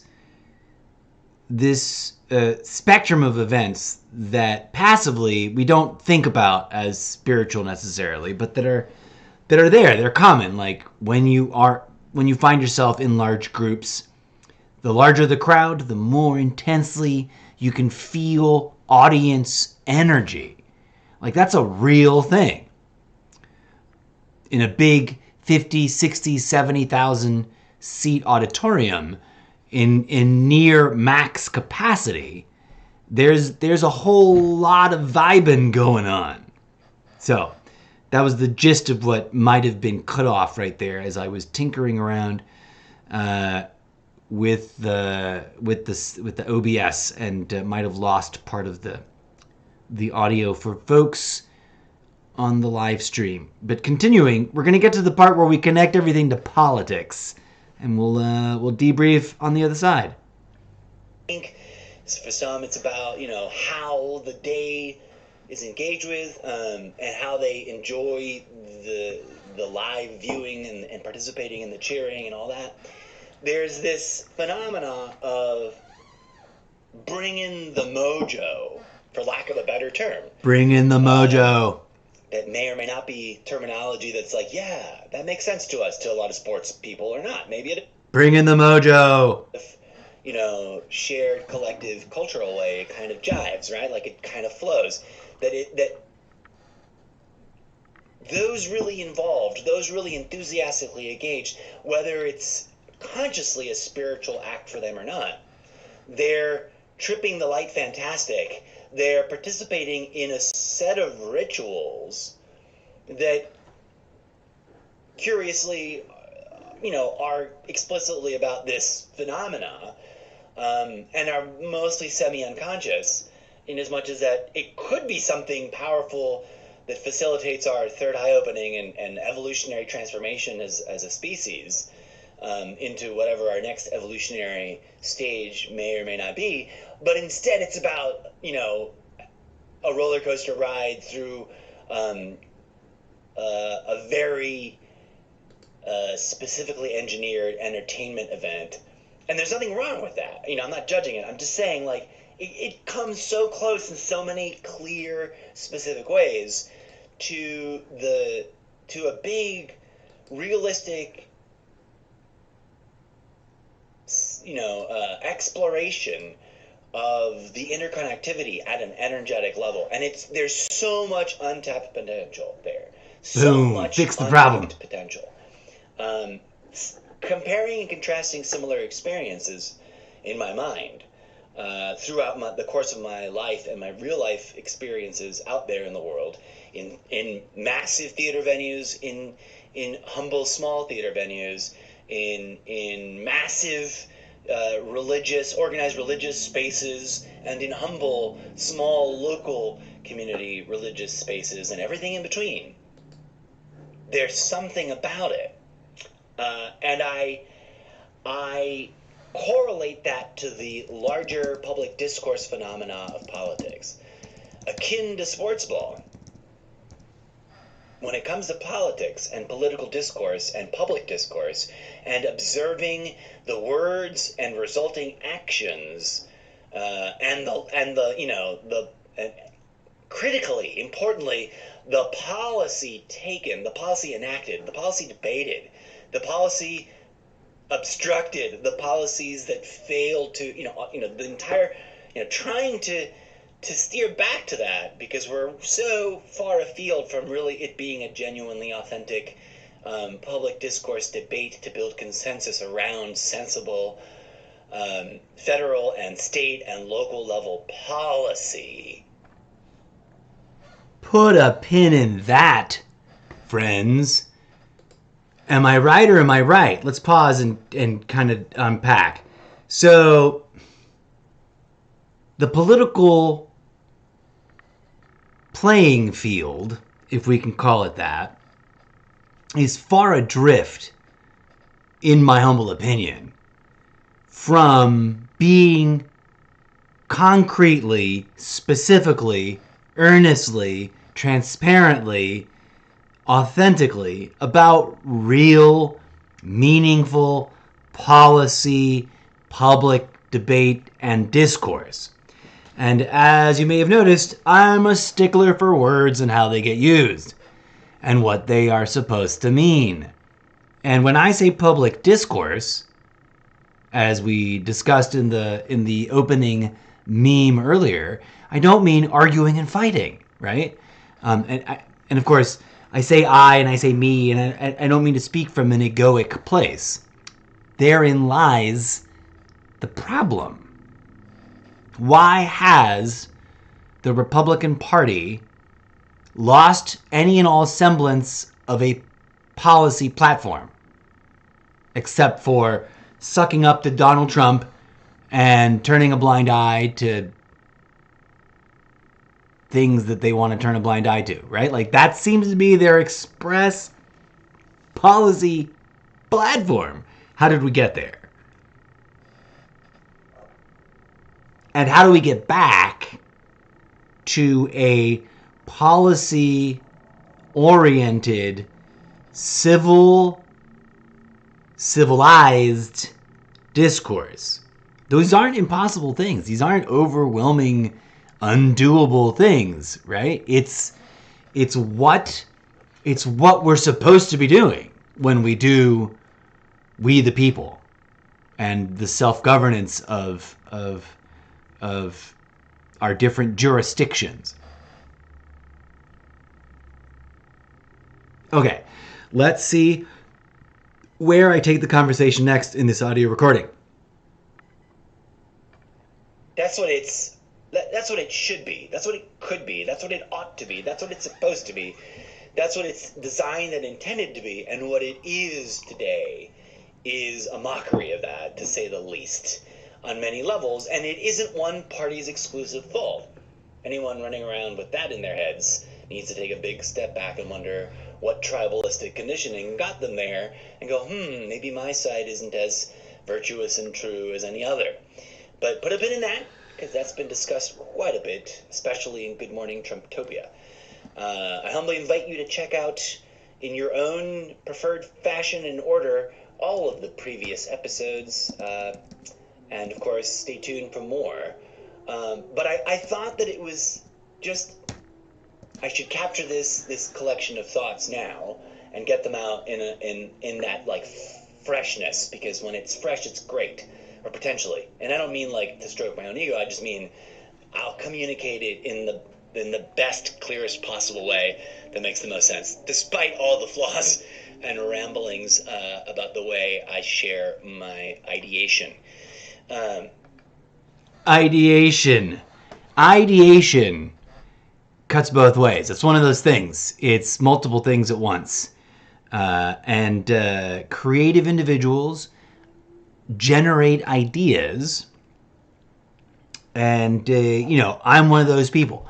Thanks for tuning in and joining me for an experimental exploration of how I can deliver some of my ideation at you in a way that is hopefully weirdly engaging. And it's a little rough around the edges, I know, but we're gonna updraft as we go. So I guess the bottom line is, be warned if you're tuning into the podcast for the very first time. I talk about politics like some people talk about sports ball. And that is, I don't take it personally, which is what I think this next beat in the recording from earlier today is going to be all about. And that's why I'm transitioning to that. Don't take things personally. Let's go back to the audio tape and see what the bloody hell I said earlier. Because now at this point, it's literally been hours ago that the idea hit me in the middle of doing dishes. And anyways, here goes. I'll hand it back to myself live in the studio for any further extemporaneous thoughts on this matter. But I wanted to point that out and make it clear that it is a counterpoint to the way a lot of other people engage with politics. And I'm not approaching this from a judgmental perspective, and I'm not judging those that might take politics in the direction I'm about to describe, but I am cataloging that it is my lived, observed experience that for many people in all over the political spectrum, they take politics personally. It's part of their personal ego, personality, cognitive identity. And that, as I pause the tape for a hot second, is something worth taking a moment to discuss. Like I said in the clip there, I'm not trying to be judgmental. And I'm not trying to lay out a proxy not a proxy, a protocol? A parameter? That's the right word. Lots of P words today on the show. I'm not trying to lay out some parameters by which people could, should, would, ought to be judged. That is not my intention, dear friends and interweb audience from around the world. No, my intention is just to sort of lay it out and identify it, and be able to, in order to be able to speak plainly about it. You know, the archetype or the stereotype, there's two kinds of people in the world, and then you list one thing that's sort of a given that most people might gravitate towards identifying with, and then you have a punchline, right? My absolute favorite of which is there's two kinds of people in the world: those who can extrapolate from incomplete information, bum. And there's a big fluffy cat with a bow tie and glasses. And in this breakdown, we're talking about what was I saying in the tape? Oh, right. There politically, there tends to be two kinds of people in the political spectrums of the world. It seems, or at least we can make that weird statement. We can create two buckets and put most of the people in the world in either of the two buckets. As always, dear friends, I'm not into polemics because polemics, two poles define a middle. So there's always, as Buddha pointed out, a middle way or a middle path or a third option. But that's a subject for another discussion. The two buckets we're tinkering and unpacking and discussing right here and right now are simple and blunt and kind of obvious, but worth actually discussing, in my humble opinion. People who take politics personally and people who don't. I'm not trying to indicate that one group is better and superior than the other and the other group is inferior and should be sublimated. No.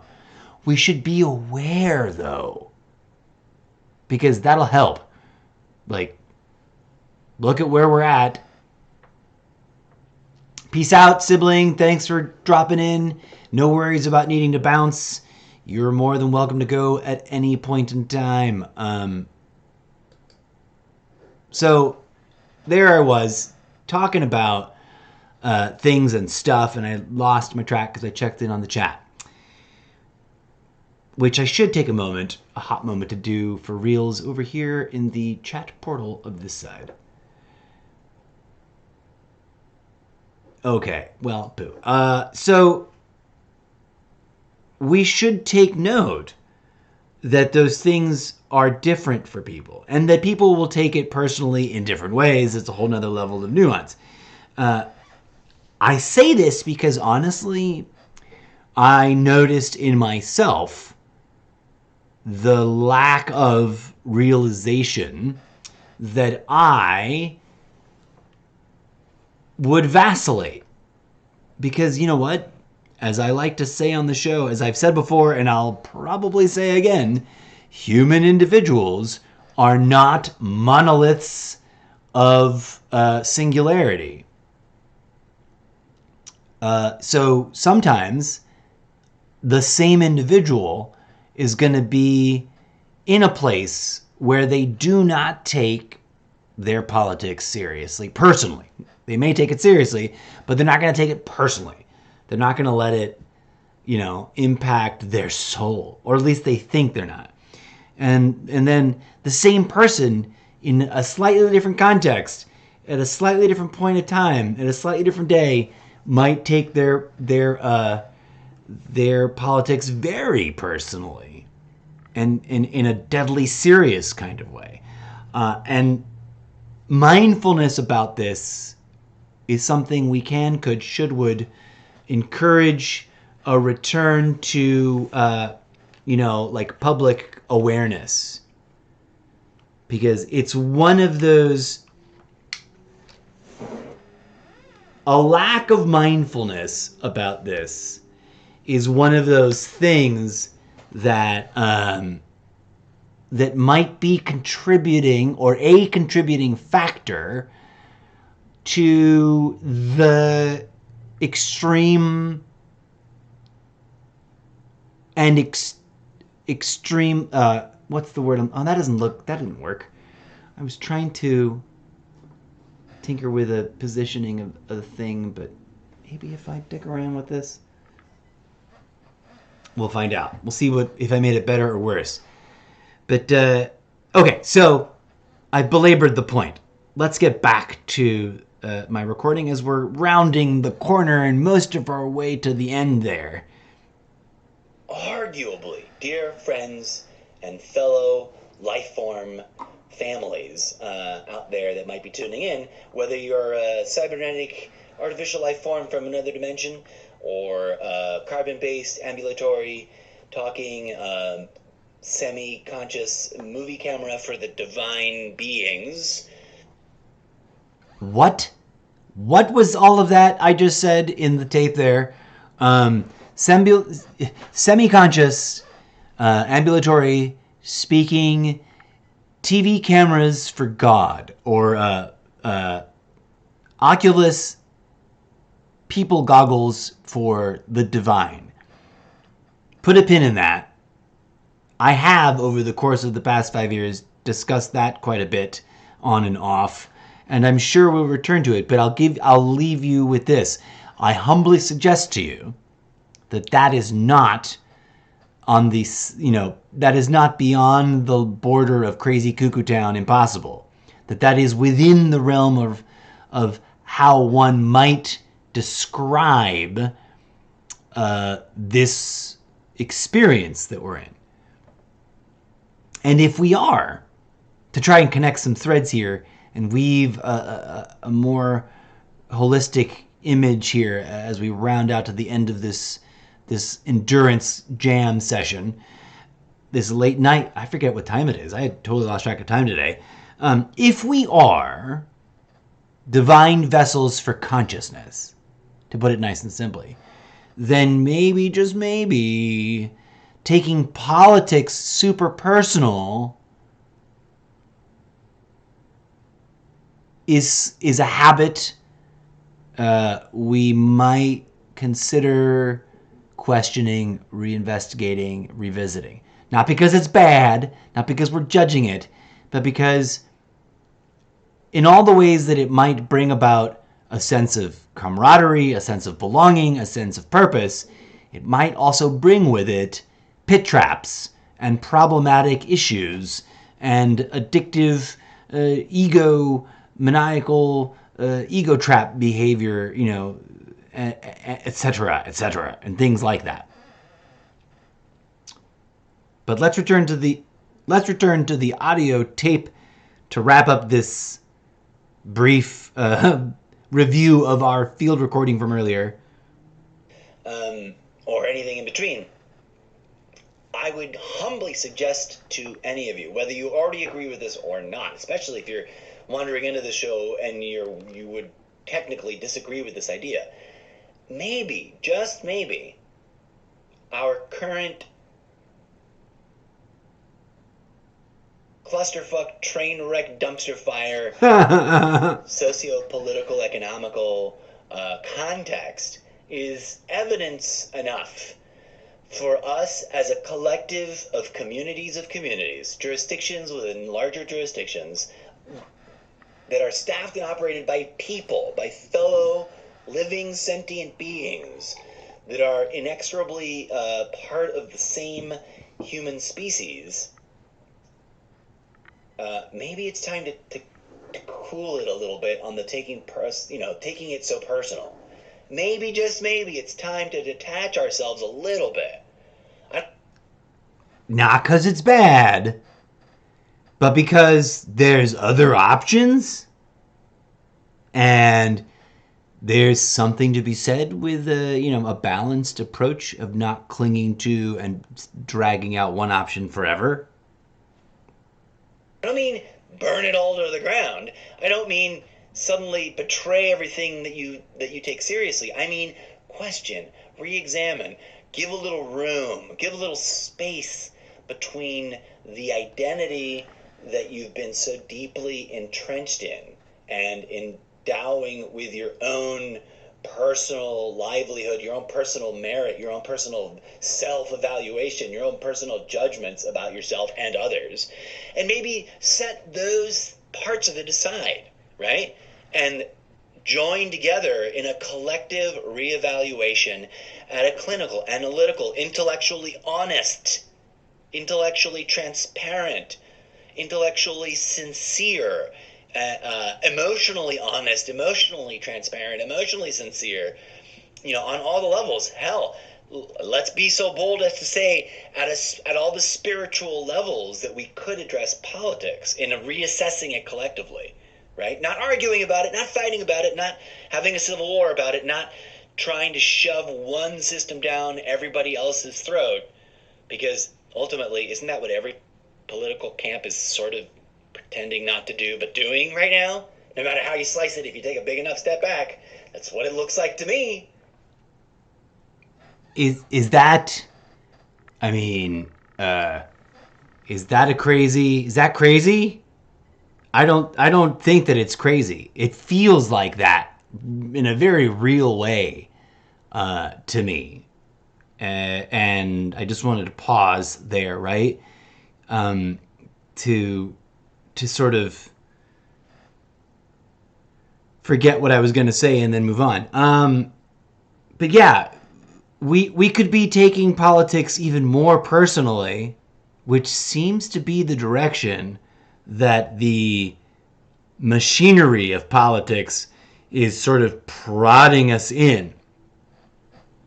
But why? Why would we take politics even more personally and embed the problematic issues of politics into our self-identity when we could do something in sort of an inverse opposite way that's potentially better for everyone's mental, emotional, spiritual health, and maybe even arguably also better for politics? Call me crazy, but that sounds like an option worth investigating. We're almost through the tape, folks. Sorry for the... not sorry. I'm not going to apologize for what this is. This is the thing. This is what it's going to be like. I'll probably get it tighter and tighter as we progress. I don't mean in this particular episode. I mean over the next several months / years. Even the most polite political parties, whoever they may think they may be, are essentially saying it's our way, fuck all the rest of you, especially here in the United States, right? And obviously, that's comedic exaggeration. I'm not trying to be literal here.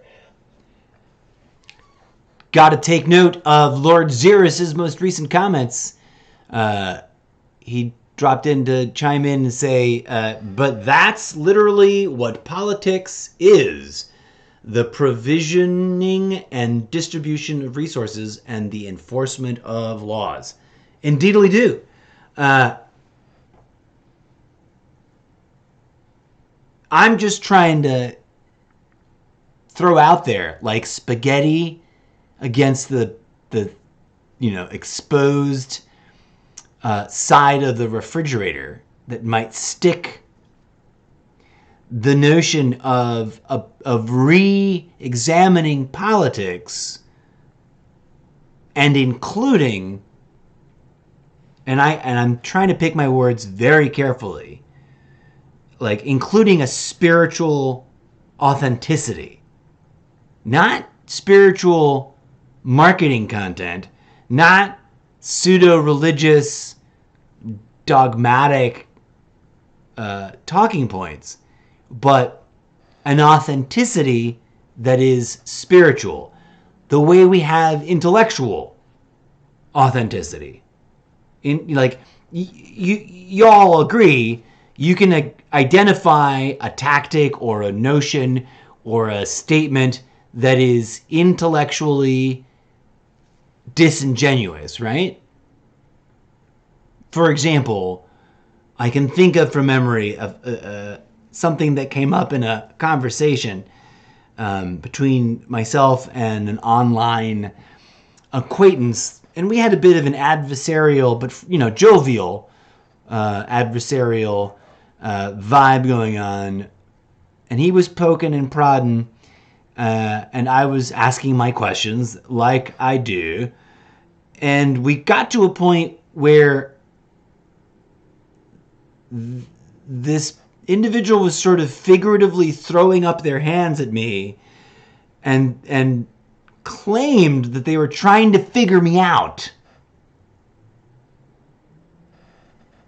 Now, I took a little bit of issue because from my perspective, the way I was experiencing that conversation, they were like talking at me, almost talking past me, and not engaged in discussing with me. And I wasn't watching their live stream show, right? We were one-on-one in direct message. And I have no beef. This isn't a complaint. I'm not trying to air dirty laundry, and I'm not trying to troll anybody. I'm trying to bring a really real life, not anagram, anecdote. Sorry for the word switcheroo there. A real life anecdote about this sort of thing. When they said, "I'm just trying to figure you out, man," and it's not a direct quote. That's me just characterizing it to sort of recreate the conversation, severely paraphrased and probably not word for word at all in any way, shape, or form. But when they declared that they were just trying to figure me out, I think they were defending their series of semi-antagonistic conversational tactics. Now, throughout the course of our discourse, and we'd been having an ongoing direct message private chat on and off over many days, probably weeks, I think, I had on multiple occasions, quite humbly, and I hope, knock on wood, without sounding too self-promotional, because it was an authentic and genuine invitation. I had on multiple occasions invited this acquaintance to visit my profile on the particular social media platform at which we were having this discussion and go beyond the limit of the narrow scope of just the last couple of posts that they had seen on their stream, on their end of things, that they'd responded to, that had sort of triggered, and I don't mean that in the bad way, just mechanically triggered the conversation. They approached me first in DM after an exchange in the comments section, like the kids like to say. So multiple sessions of conversation later, and we're getting to this loggerheads, and I'm very earnestly kind of surprised that they would say, "I'm just trying to figure you out," because I had shared a lot about myself. I tried to indicate in concise text message ways my position, which of course I realize even when I'm trying to be specific and concise, I can ramble and go far afield and get lost in the weeds. And I had, like I said, repeatedly invited them to check out my Instagram, to check out the different things that I post, to visit my podcast, not because I'm constantly hyping and promoting the podcast, although I guess it kind of ends up sounding like the same, but because truly and genuinely, this has been where I have shared and will continue to share my deep, authentic, legitimate, sincere, unadulterated, unabashed, unscripted, radically unscripted, if I may. Like, some days I don't prepare at all. And brace yourselves, that's coming to the live stream. But they are my real, sincere thoughts about the real world, current events, socio-political, economic trends, talking points, curiosities, and other phenomena, with the specific perspective of trying to weave together a thread or a path of discussion about the intersection of all those things with this nexus of a spiritual, cosmological theory, or a metaphysical cosmology. That's the best way to put it, right? As it says, where was it? Let me switch to the proper scene. Let me take you without the other distractions here. As it says over here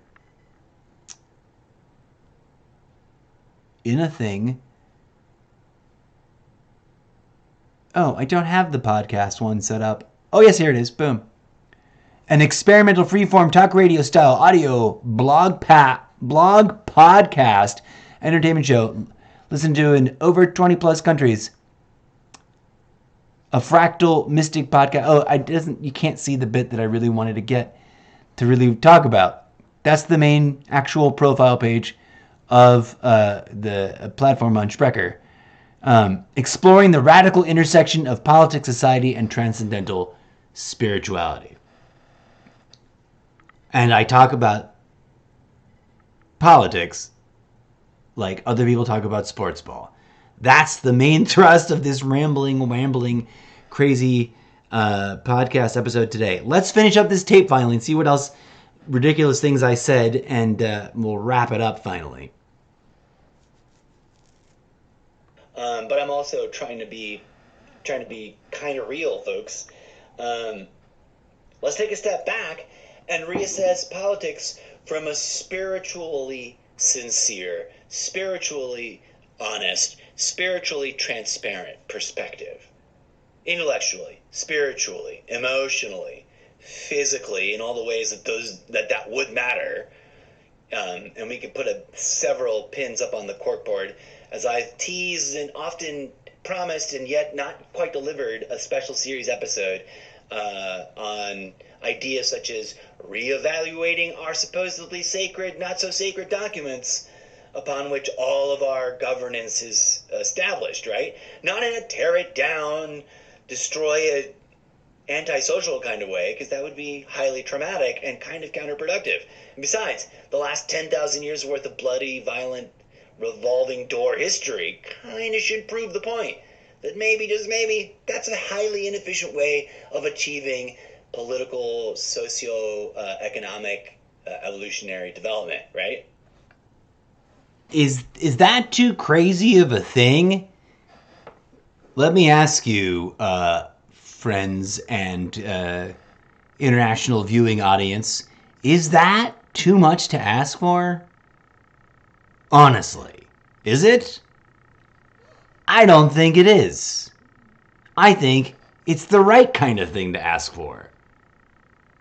And I know that's all of that is way, way easier to say than achieve. And as Lord Xeris points out, because they view compromise as oppression.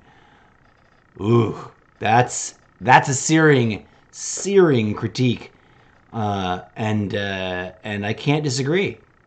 That many folk out there, for either consciously or unconsciously, on purpose or by accident, do indeed conflate oppression with a bunch of other things.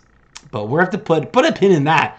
Put it up on the invisible corkboard on this blank space in my screen, because we'll have to. I think I've sort of touched on themes adjacent to that in past episodes, and I'm sure I'm going to want to return. One of the other things that I've promised and teased a special series episode about is on election reform, a subject that, was mildly controversial 5 years ago, 10 years ago, and is now a hotbed of redonkadonk debate because, all the things we've been discussing in real time as they've been happening regarding the most recent, set of claims about the 2020 election coming from dear old Donnie Trump. Let me review the text to make sure I'm not missing anything else. Lord Xeris, you are smart enough to Twitch.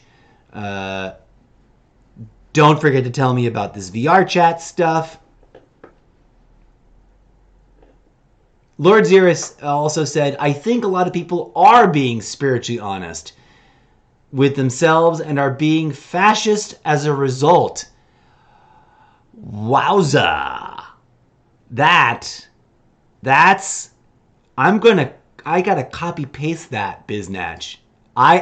You just melted my brain a little bit because you're right. And did we or did we not just talk about somewhere in the audio recording about things that cut both ways and things that cut 4 different ways as an exaggeration?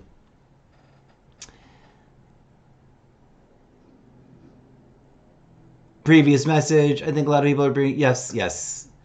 Thank you sorry for the weird lag and the redundancy, but that's quite the powerful assessment, which I'm going to copy paste and save for further contemplation.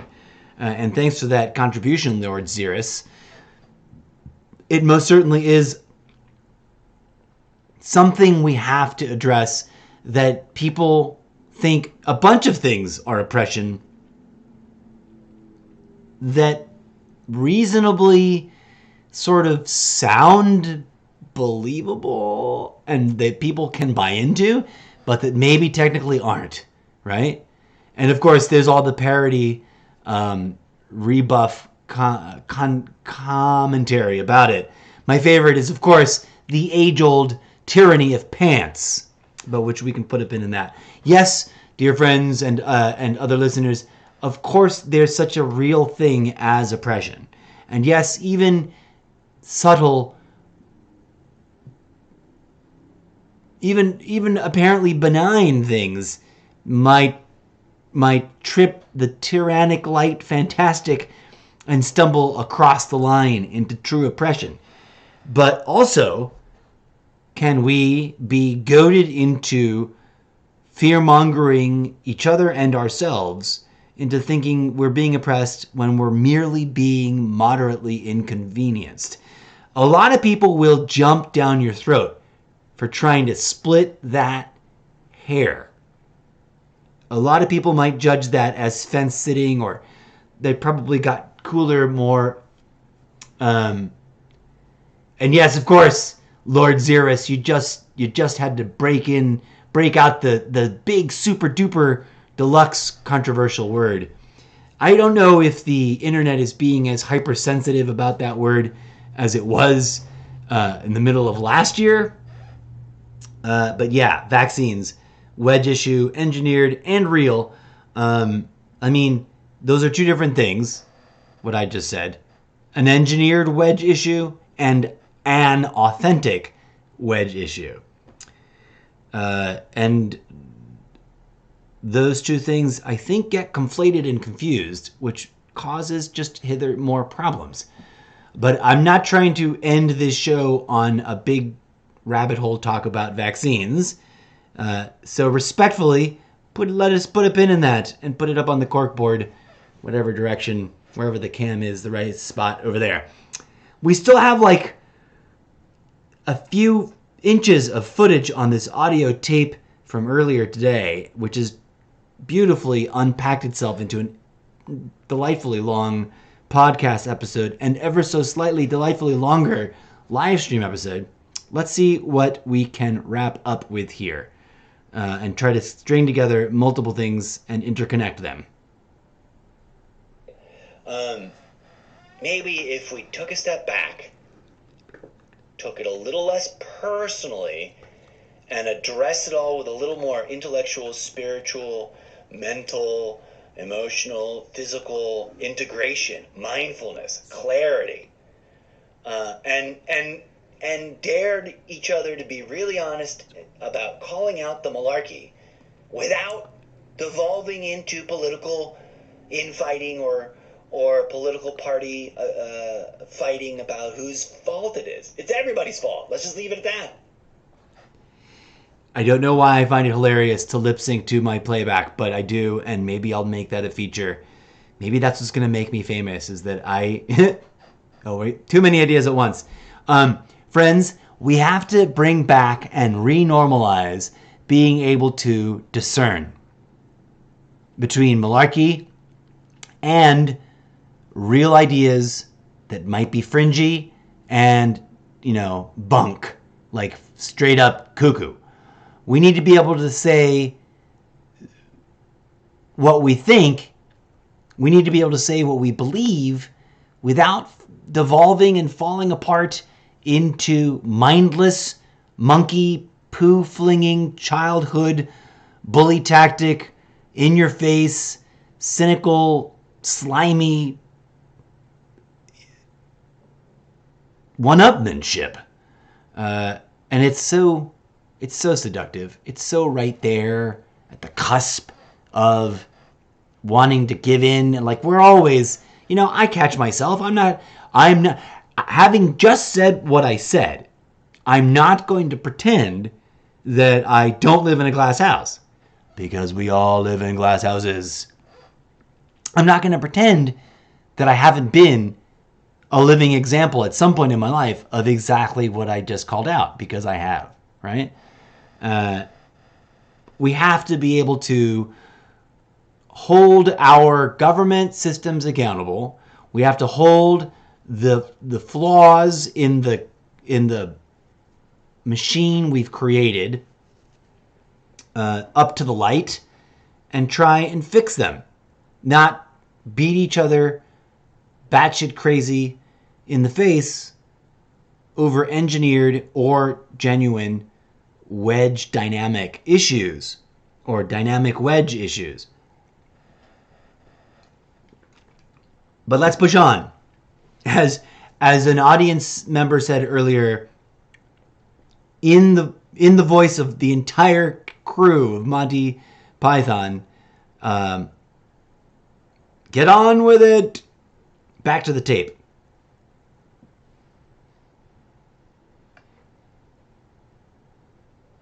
Who's, glass houses, yo? Put a pin in that discussion, because you could do a whole 2-hour episode on the glass house throwing stones. What do you call that? Anecdote. Spiritual anecdote. Political anecdote. But I digress. I was handing it back to myself live in studio. That's our first installment of live field notes. Quick live field notes. Mr. Zeppo, this is Mr. Zeppo signing off. That may or may not have worked the way I wanted it to, but it was truly a learning experience, and I am deeply humbled and full of gratitude that you joined me for it. And there should have been more music. I should have broken up this audio better, and etc. Mistakes were made. Lessons were learned.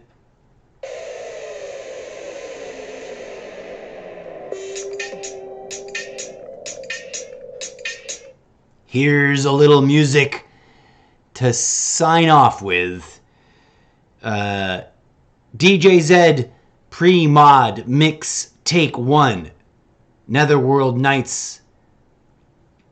A remix live to tape, Jack and House genre, audio, loopified, engineered entertainment track for your listening pleasure.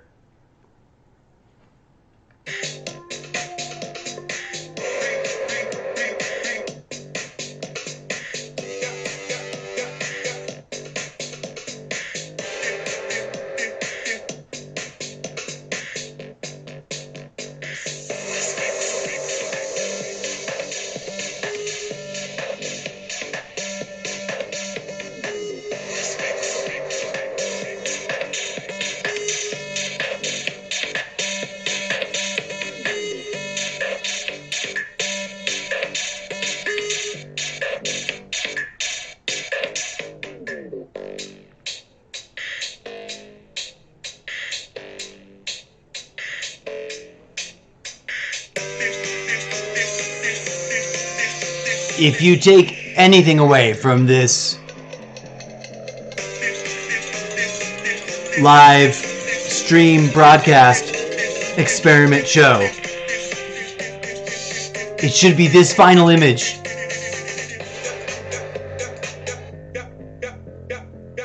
Truth can be seen many different ways, friends. For those of you listening on Sprecher and subsidiary distribution podcast catchers, we've got that meme up. It's got that shape in the center with lights coming at it from different directions. We've talked about it on the show before. This is true, this is true, this is true. We'll talk about it in depth some more. So put a pin in it.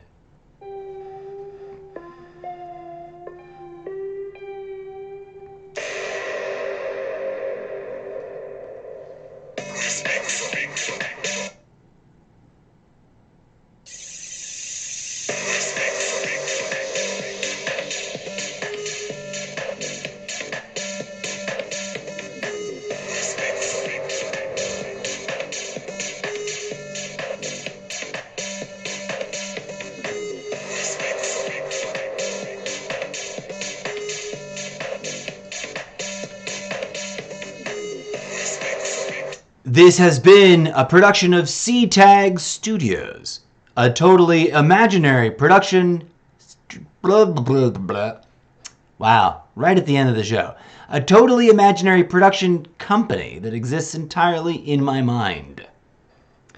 As always, friends, peace, love, and grooviness be with you. Thank you for tuning in on Sprecher.com live. I think some people tuned in live. Maybe not. By the way, there is a chat feature on Sprecher.com. We will be back at you live on Sprecher.com and the fine podcast catchers, independent of the live stream, on its own rotation and schedule. So stay tuned for more. And that's an invitation for you, other audience over there in live stream land, to come on over to the podcast by visiting Solo.to, finding the Sprecher.com link, and that'll drop you right in there. So you don't miss a single beat. And they aren't always as ridiculously meaningless and fluff as this episode was. Although I think we talked about some pretty cool things. And of course, the more the merrier. The more people in the chat, the more we get some interesting audience engagement. That's the long-term trajectory for this project, folks. So be sure to tune in and facilitate with some of that. Trying to click through to the thing, and I think I pushed the wrong one. Shout out to the most recent follower on the Twitch TV platform, Gamer Lab 1.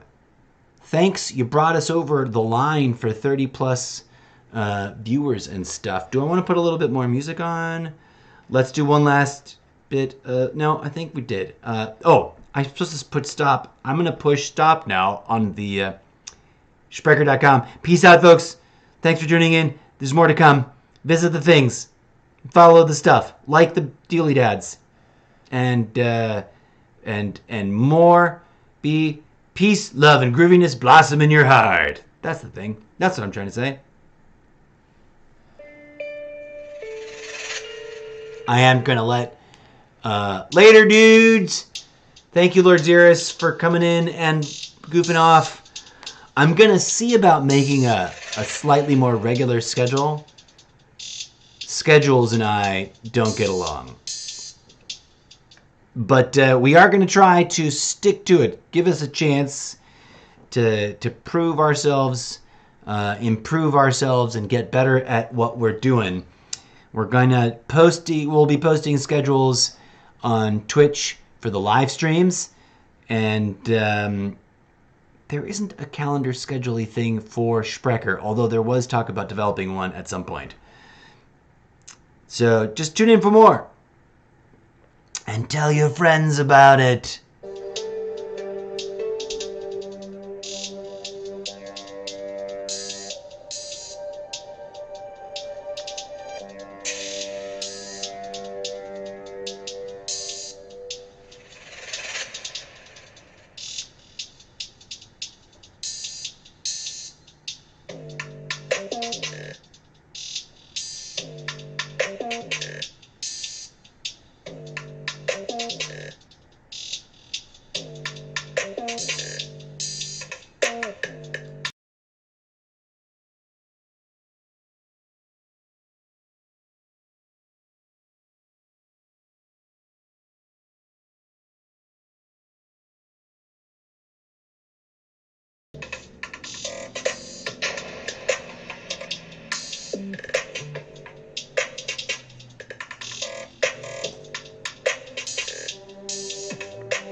Don't forget to visit all the social medias.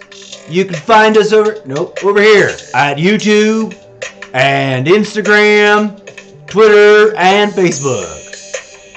Follow that smash button. It's smash that follow button. And tune in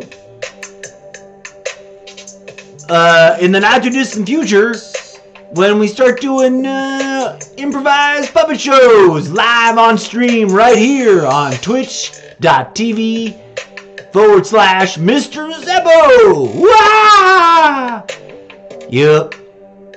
I grew up wanting to go to school with Kermit the Frog and study that puppeteering thing. Okay, well, thanks. Bye.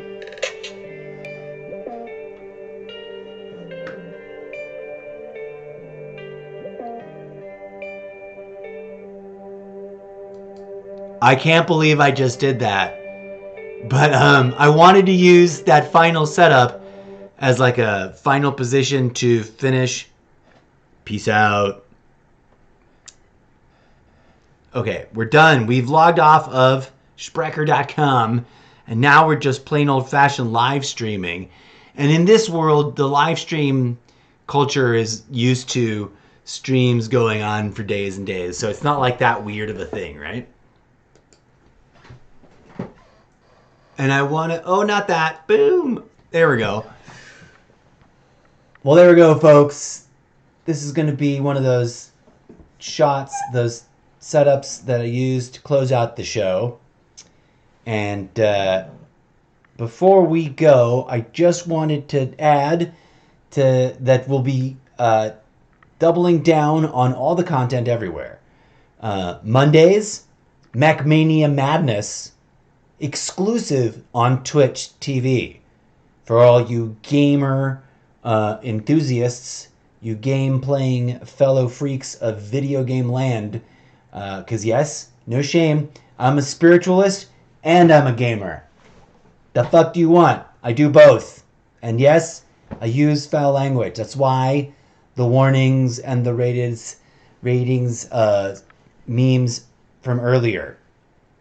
Oh wait, I didn't put them on this show. I guess we'll bring them on for another show. So brace yourselves for that. Mechmania Madness is back up on Mondays. Wednesdays is going to be Wattpad Wednesdays, where we're going to be talking just like Gamers for Jesus, says Lord Xeris. Kind of, sort of, but I guess, maybe. Is Gamers for Jesus a real thing? I need to go check them out. Is there a website? Is there gamersforjesus.com? We'll find out soon. But I love Mechmania Madness on Mondays. Wattpads, yes, said Lord Xeris. Okay, thanks for confirming. We'll be checking it out soon enough. So Mechmania Madness on Mondays. Wattpad Wednesdays. You've been to their booth at Comic-Con.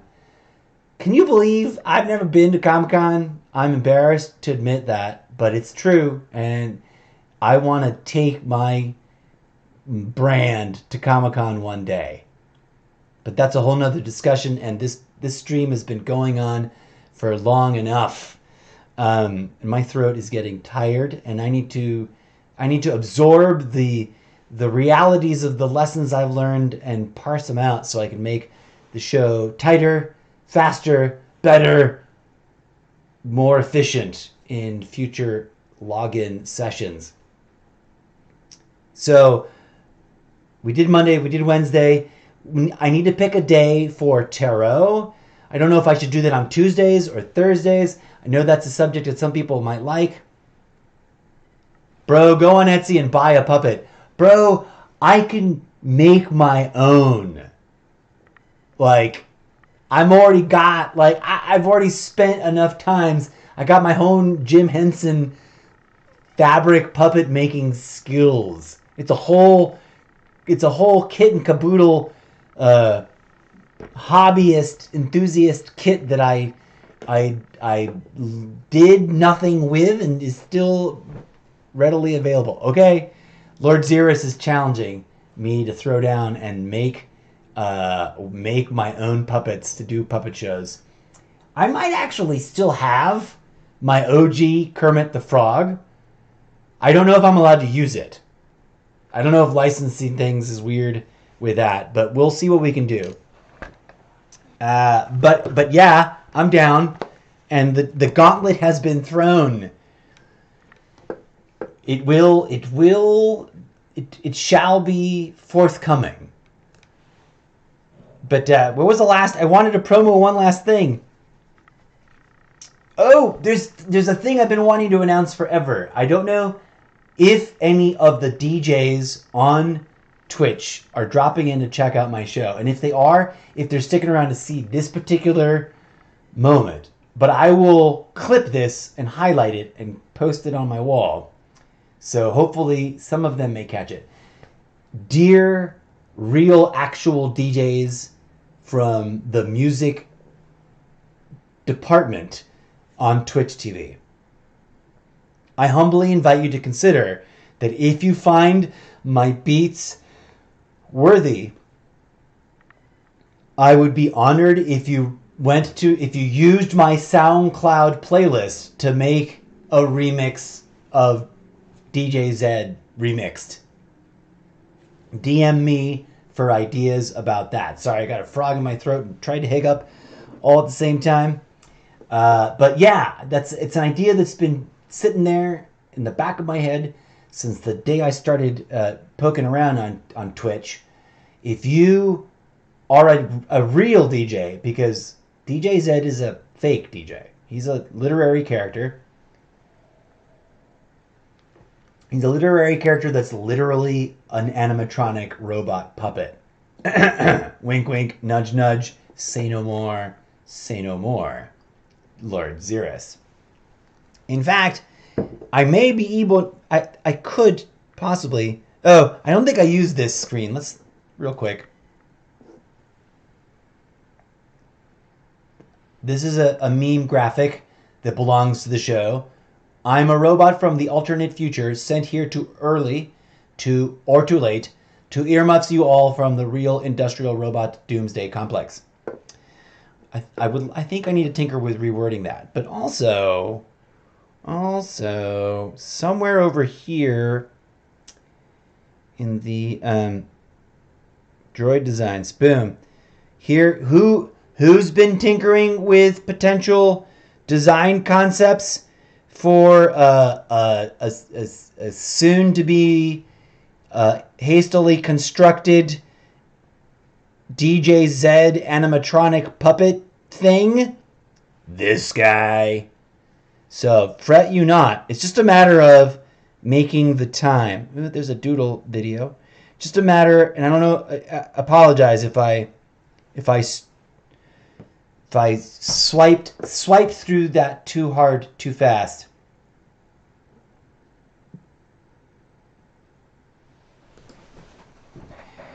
But for reals, yo, as we bring back the overhead cam, boom.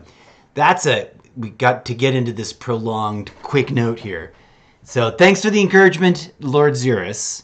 Yes, I could totally get on Etsy and buy myself a handmade puppet from anywhere and start doing puppet shows.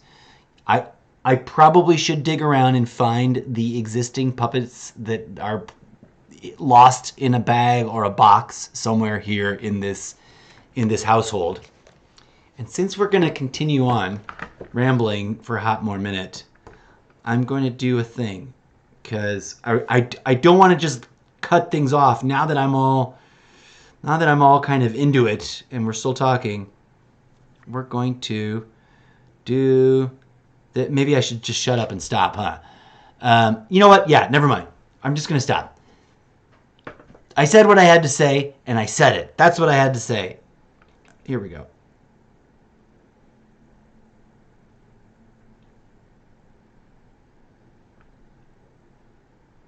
Because we got there anyways. Where is the really cool... Oh, I don't have it right here.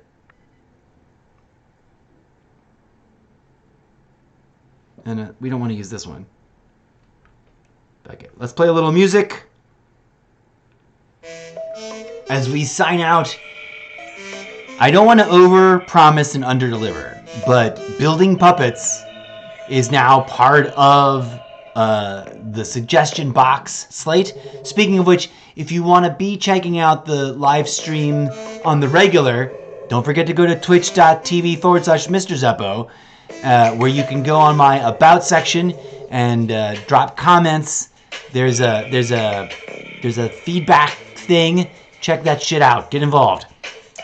Also, if you want your ideas, questions, comments read in not real time, as in independent of your joining the stream, the most efficient way to do that is to drop me a direct message in Instagram, @MrZeppo, Instagram.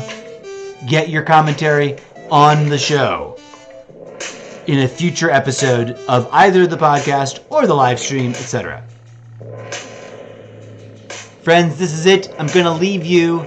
Hey man, I got challenged to parody laughing my ass off and bodies hit the floor. You got challenged to parody a song and I'm not sure what you mean. But Lord Xeris, thanks for being the newest follower. Hip hip hooray. And I wanted to go to the one last thing. I wanted to see this because we've got this over here. Camera, there's supposed to be a scrolling widgely-hoo that's not scrolling.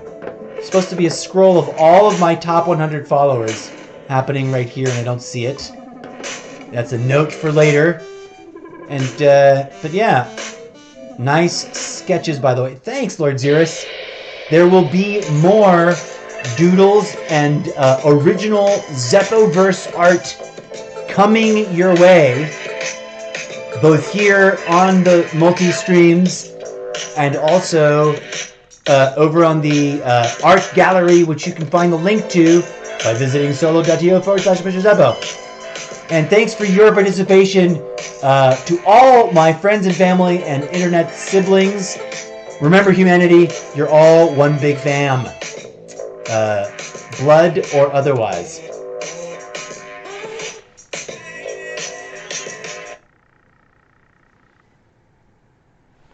Check it out. Check it out. Thank you for watching and participating.